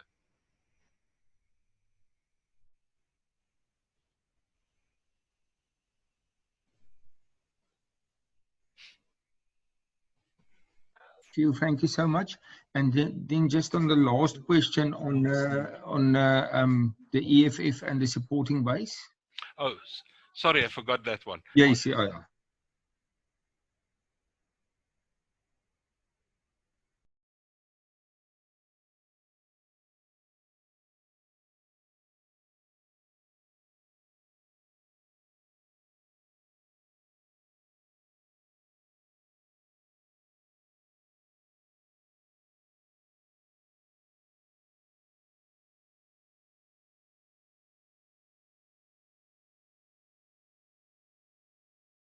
Nowhere in the last month. People even started joking about their absence. I know they're busy on Twitter and there's a few references on the social media, but in terms of the importance and the role they played in the media in general pre-COVID is completely different, and they will have to do something. There's an election not more than 7-8 months away. great. Thank you so much, Phil. Johan, welcome back. You missed your question. I'll get you a new one. There's a lot of questions. Yes, guys, the questions are coming in. I'm going to try and limit it for the next 10 to 15 minutes if it's fine by all the panelists. And then at least we can see the people is really active on this side. I'm going to combine the next two questions for Johan and Dr. Roelof as well. And that's a very interesting one. The one person states that the price of the Kruger Rand gold coin rose to record highs during the past few weeks, and it seems to weather most of the financial storms. What percentage of one investment profile should you consider to be gold coins? Okay, this is a technical question because obviously it depends on how many assets and liquidity will be in one's portfolio, but also look at the volatility of gold itself, or rather gold companies then, or mining companies. That's the one, and I'm going to combine that one, Johan, between the two of you. Maybe the next one will be, I'm just going to carry on. Doc, this one is for you, quantitative easing versus borrowing from the IMF. What will be the best for us, your view on that one? And in the last, maybe Johan, for you, then how do you see the property market performing the rest of the year and next year? We're not talking listed property, we're talking normal residential and commercial property. Being with the construction out of business for a while, how will it influence the property market? Can I go on the gold? Yes, you can. My apologies. I actually had to move my presentation to another venue, and my wife is busy with the online Pilates exercise. So if you hear funny sounds from the side, this is the new norm. Okay. So from a gold perspective, I think gold has always been a traditional investment. It's a hedge against risk. So there will be times when gold is not a bad investment. But we must also realize, besides its hedging capabilities, gold has got not much of a value, of real constructive operational value. You can't, nothing can be made except jewelry from gold. So yeah, it's a hedge against dollar weakness, hedge against global inflation, and without having real threats of global inflation, I can't see how gold will go through the roof from this level, except if something happens on the inflationary side. Simultaneously, gold shares have done very well, but they're extremely volatile. So if you can actually stomach that sort of volatility in gold share price, it's not a bad idea to have some gold in your portfolio as sort of from a diversification point of view. I've seen some studies looking at real returns since 1968. Gold has done probably better than cash from a real return perspective as well. So there is room for some gold, but don't bet the house on that. Depending on the size of the portfolio. Thank you so much, Johan. Dr. Roelof, you've got us to the one of quantitative easing versus the IMF, and the other one is in the property market. Yes, on quantitative easing, every central bank in the world is currently doing that. Maybe for the viewers' comfort as well, what one must realize is that the previous serious recession about 12 years ago the world's financial system was in a bad shape. I mean, the fact that in the US you could create derivatives from borrowing money, giving mortgages to people staying in caravans. I mean, this was just unbelievable. And our banking regulation of Africa was actually much better developed. It was closer to what the Basel II recommendations were. The world's financial system is in much better space. I'd like to, just before we get to the other one, just to also comment on gold. The dilemma with gold is that it's expensive to buy gold coins, and it's difficult sometimes to sell the stuff.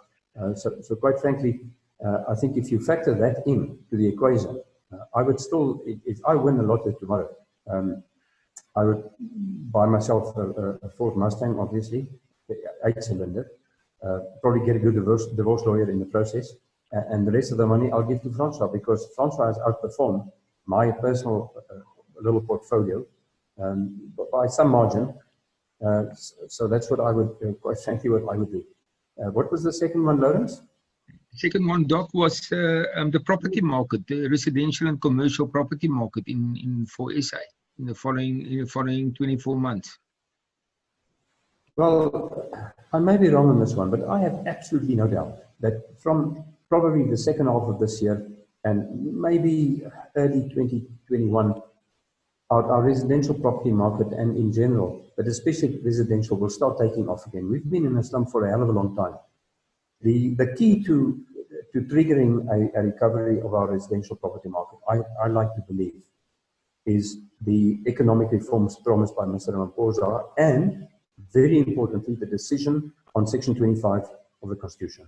If they guarantee private property rights to a very large extent, and maybe limit the radical land reform to government-owned property, and if they define productive land as anything with a structure on it, and you create that certainty again, then I like to believe that property will start taking off again quite soon after this event has passed. Yeah, I agree with that, definitely. Can I just also maybe just bring another perspective on the property side? You know, everything in financial markets is driven by demand and supply, and at this stage, what worries me about property is the future of work going forward. How are we going to work? Are we going to work from home? That will definitely have an impact on commercial properties. How are we going to shop? Are we still going to go in masses to the malls, or are we going to use internet shopping? That will have an impact on your exposure to malls. So I believe that, you know, vacancies can be a problem in the property market, and property valuation is basically very much derived from your vacancies, your rental incomes.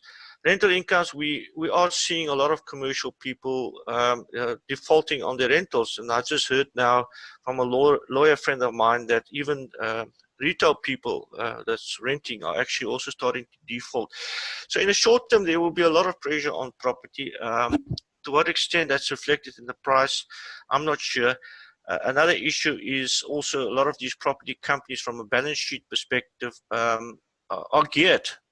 That's how you actually manage property developments. You actually go and borrow money against your asset.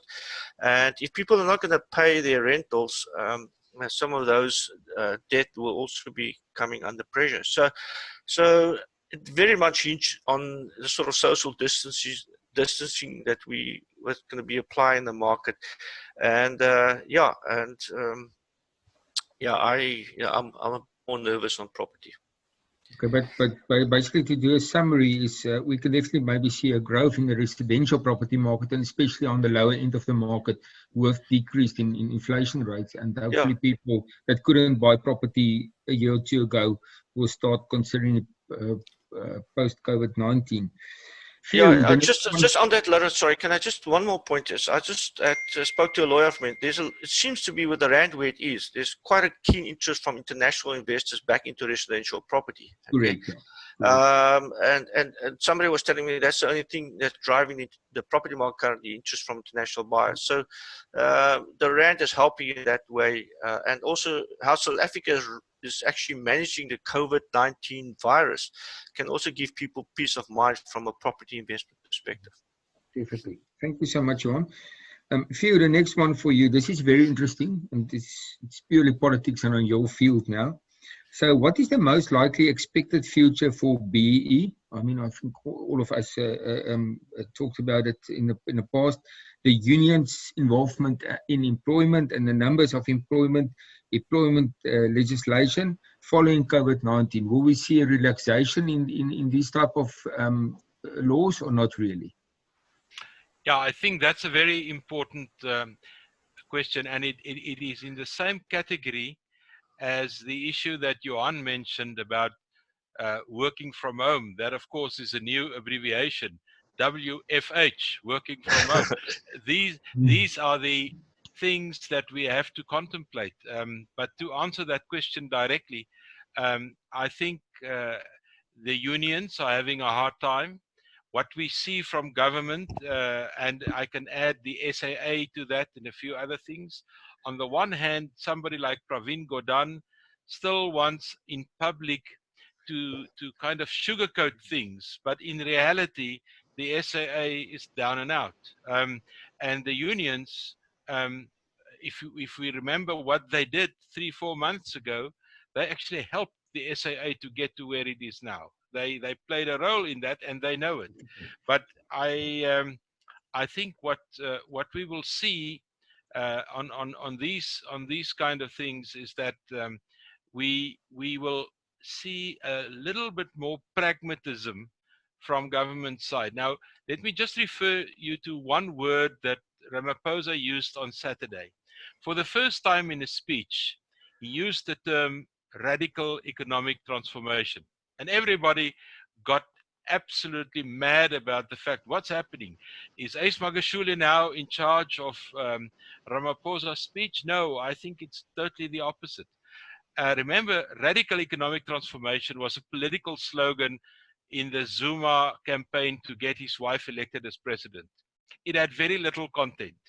It was one of those terms to make rational people irrational and unemotional people emotional, but it had no content. It had no economic content.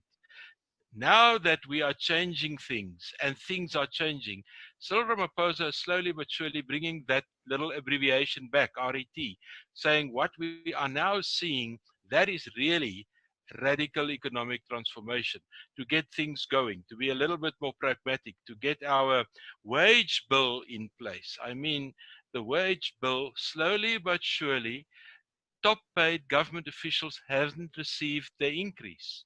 And the Tito Mboweni stood his ground up to this point. There are several things happening, but they're happening slowly and under wraps. And I know the people in the, I wouldn't go as far as Roelof saying the tripartite alliance is dead and out. These things die very slowly, and they're very hard to really get killed. But it took a serious knock. Roelof, that I'll give you. Thank you so much. I'm going to go for the last question now, guys. There's a lot of questions on specifics, stock picking, which we won't be able to do here. So, and then the last question I'm going to attend to now, and just before we do the closing off, please, if we didn't answer your question, it's just because, I mean, it's very specific and very close to advice, and we don't want to tell you, listen, buy this or this or the following products. It's basically a combined question on, Francois, there's a lot of questions for you, by the way, on portfolio construction. Why, for example, how we choose our fund managers, those type of stuff, but it's really very specific. So and there's a lot of anonymous people on this chat. So please send us an email to events@optimumgroup.co.za. We will, with the greatest of pleasure, we will basically supply you with the necessary information. The one thing that's really come up here is manufacturing. Will we be able to kickstart manufacturing in SA? Will that happen for us? And is it possible for the guys to start and look at it? And is there specific sectors that we reckon, you know, I must tell you, the work from home feel is really was great for 5 weeks, but because I have a permit as essential services, so we drove into the office today, and it was a wonderful feeling to make a cup of coffee, come and sit at your desk, you can work in peace and quiet, you can actually concentrate on what you're doing. So I think it's going to be a combination of, but certain sectors, for example, the health sector, will it boom in the following 4 or 5 years? What do we see will totally disappear? And will we as SA get it right to get rid of all the made in China products and made in RSA? Can we make it great again? And I think, Doc, that's definitely one for you, and Francois, maybe for the two of you.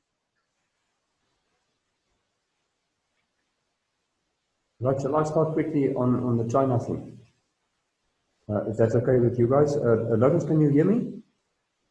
We can hear you, yeah. Okay. South Africa has an awesome manufacturing capability. And if we're really smart and we look at the SADC region, we have an economic union in sub-Saharan Africa, which has a total population approaching 330 million people, which is more than the United States. And if we can, in combination, just slap initially a very small quota on the stuff we're importing from China that we can manufacture here at not a much higher price. There will be an immediate response from some viewers to say that you're not allowed to slap quotas on imports. The point is just that you can slap a quota on a country's importing from a country if that country is dumping on you. And the Chinese government subsidizes their export industries. They are breaking the rules. So why the hell should we stick to the rules? We can create literally millions of jobs, and we can do it sector by sector. If there's enough cooperation between government and the private sector.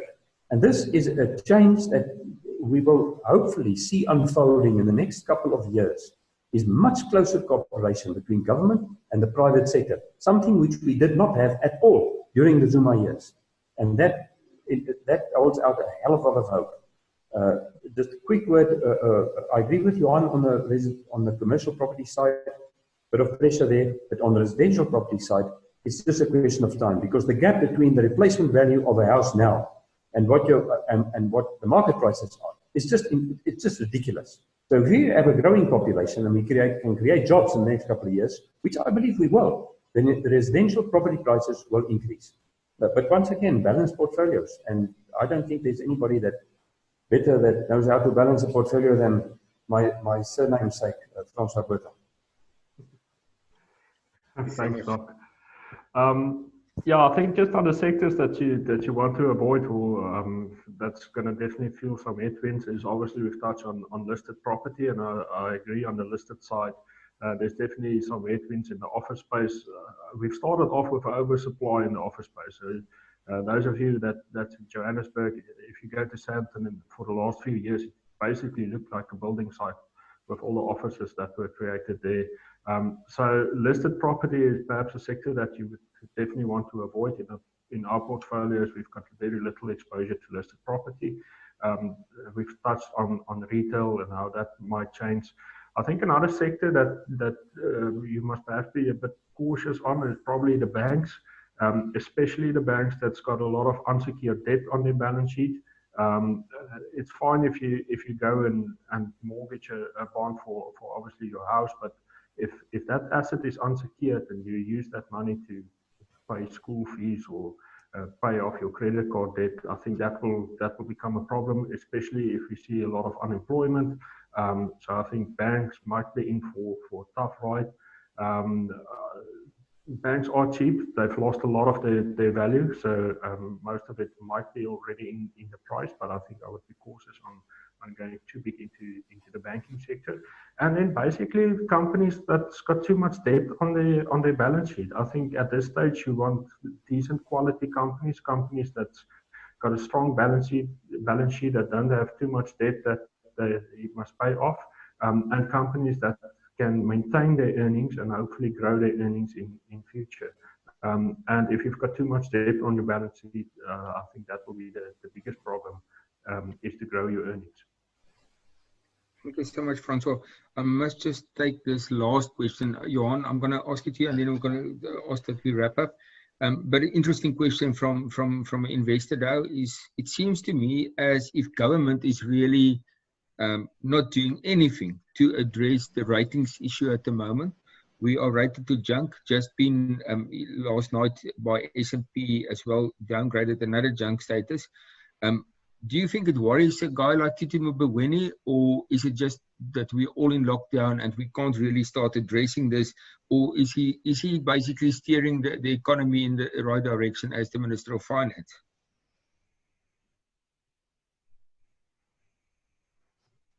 Do you want to answer that, Lawrence? You on? Well, first of all, I think this whole downgrading has been coming for quite a long time. It was just a matter of time. I think what the market is desperately looking for, and the rule can actually back me up here, is some signs of structural economic reform. The market is hungry for that, and it's probably an opportune time for government to do that because of how they're controlling the economy at this stage. And as Few and Rudolph has indicated, within the ANC, their natural enemies currently is probably on the hind legs. So I think this is an opportune time. Any structural economic reform will actually create better investor confidence in South Africa in the South African case, and it will show that South Africa and the government are serious in terms of getting sustainable economic growth going. Okay, great stuff. Guys, I'm going to wrap up, and then I'm going to give to every panelist to just end this conversation with a quick summary of what we see forward. Thank you so much for joining us. It's really been a privilege to bring this webinar from you. And so cash has been in the industry for a long time, but cash is busy losing its breath. We can see interest rates dropping worldwide, even in South Africa. Believe it or not, Doc, can you believe it? We were one of the highest interest rates in the world. So overriding perspective, buy great businesses at a good price where we come to active management. Offshore equity has bound too much in the short term. Fair valuation for the S&P 500 at the region of 2,800 to 3,000, but still big outside opportunity in specific areas, like we say the health sector, or maybe some other sectors that we can identify. We need to steer away from index numbers and find the right businesses to buy into. I don't know if you guys remember, those of you that attended the last seminar last year, we did a discussion, and I've done a study on the Fortune 500 companies and how they will look in 2030. And if you can remember correctly, we said that 50% of the companies that's trading now will be gone in 10 years' time. I was totally out of 10 years because it was only the next year with COVID, and it can really happen. There's little yield available offshore in any normal fixed interest space, except for emerging markets, which we've seen in our bond space. Rand undervalued and risk to rand base invested when it's strength on offshore funds. The local equity offers excellent opportunity at the moment, and we had a crash after a crash, and really we see that companies are trading now at 2012, 2013 levels, where offshore it's trading at about 2017 levels, and the local bond market still offer excellent opportunities if constructed correctly. We really do appreciate your time, and it's a long weekend. Go and enjoy it. I'm really I know, Doc, yourself, Johan, Phil, I don't know what you're going to do tomorrow morning, but we're definitely going to go for a 2.5 kilometer out from the house and back.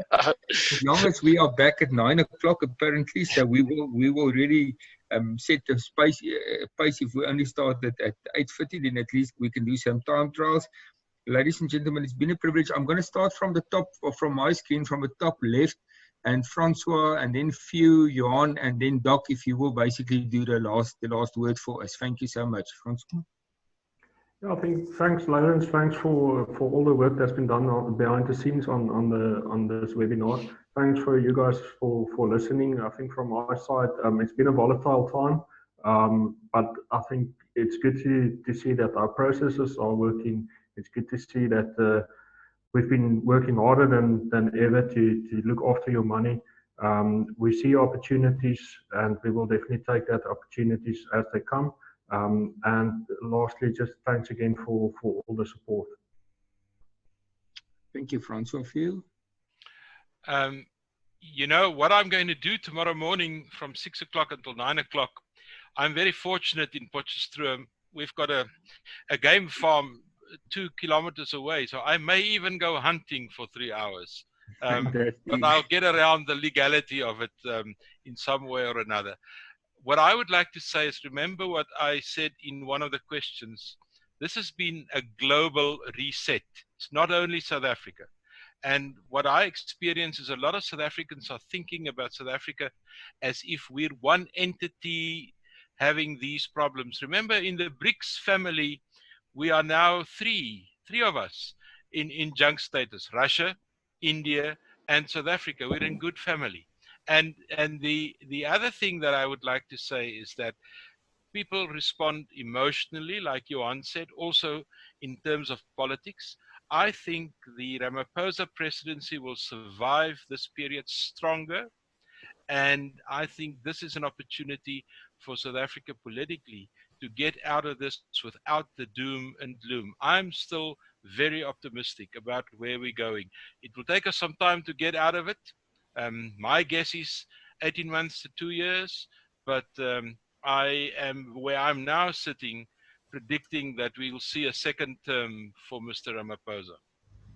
Thank you so much, Phil. And just from one of our viewers, he said, well done on support local. That AfriSam cement truck on your study desk is really looking good. I didn't even notice it. Well done. And I think it's a John Deere tracker there as well. Doc will agree with that.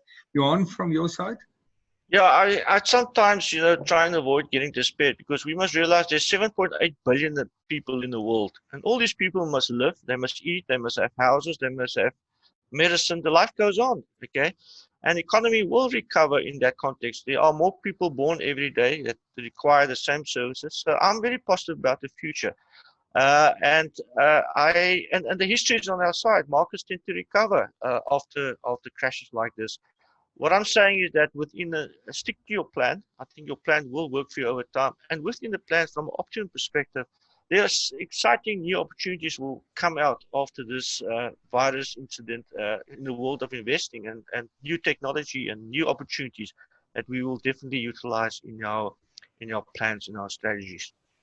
Great stuff. Thank you, Sir Johan. Maybe just before I hand over to Doc for his final word, on what we discuss a lot of time, and I see it's coming more to the forefront, is people are losing basically patience with dirty energy, and the ESG investing in Europe, especially now, is taking off like you can't believe. And I think maybe this is also a switch over to more cleaner energy going forward. And yeah, Doc, last word from your side. Yes, I think we should all appreciate the fact that Mother Earth has been given a breather as a result of this universal lockdown. And I'd like to latch on to what Johan said. The fourth industrial revolution is upon us. There will be another one. There are so many opportunities. People have become so innovative over the last couple of decades that you will see new businesses being formed and flourish. In South Africa, 70% of our GDP is services oriented. So, and these are huge differences between the previous recession. So I think we can recover quite quickly. And please remember that in economics, we turn Newton's law on its head. What goes down must go up. Thank you so much, ladies and gentlemen. Thank you so much for joining us. I'm gonna close off with what Winston Churchill said in the beginning. When is the end or when is the beginning? But I do like his last phrase the best. When he was in the middle of the war, and he said, more men die from whiskey than from bullets. But he doesn't understand why more men choose whiskey. And maybe it gives us something to think about. And let's dodge the bullets. Let's keep on our investor trading and keep safe.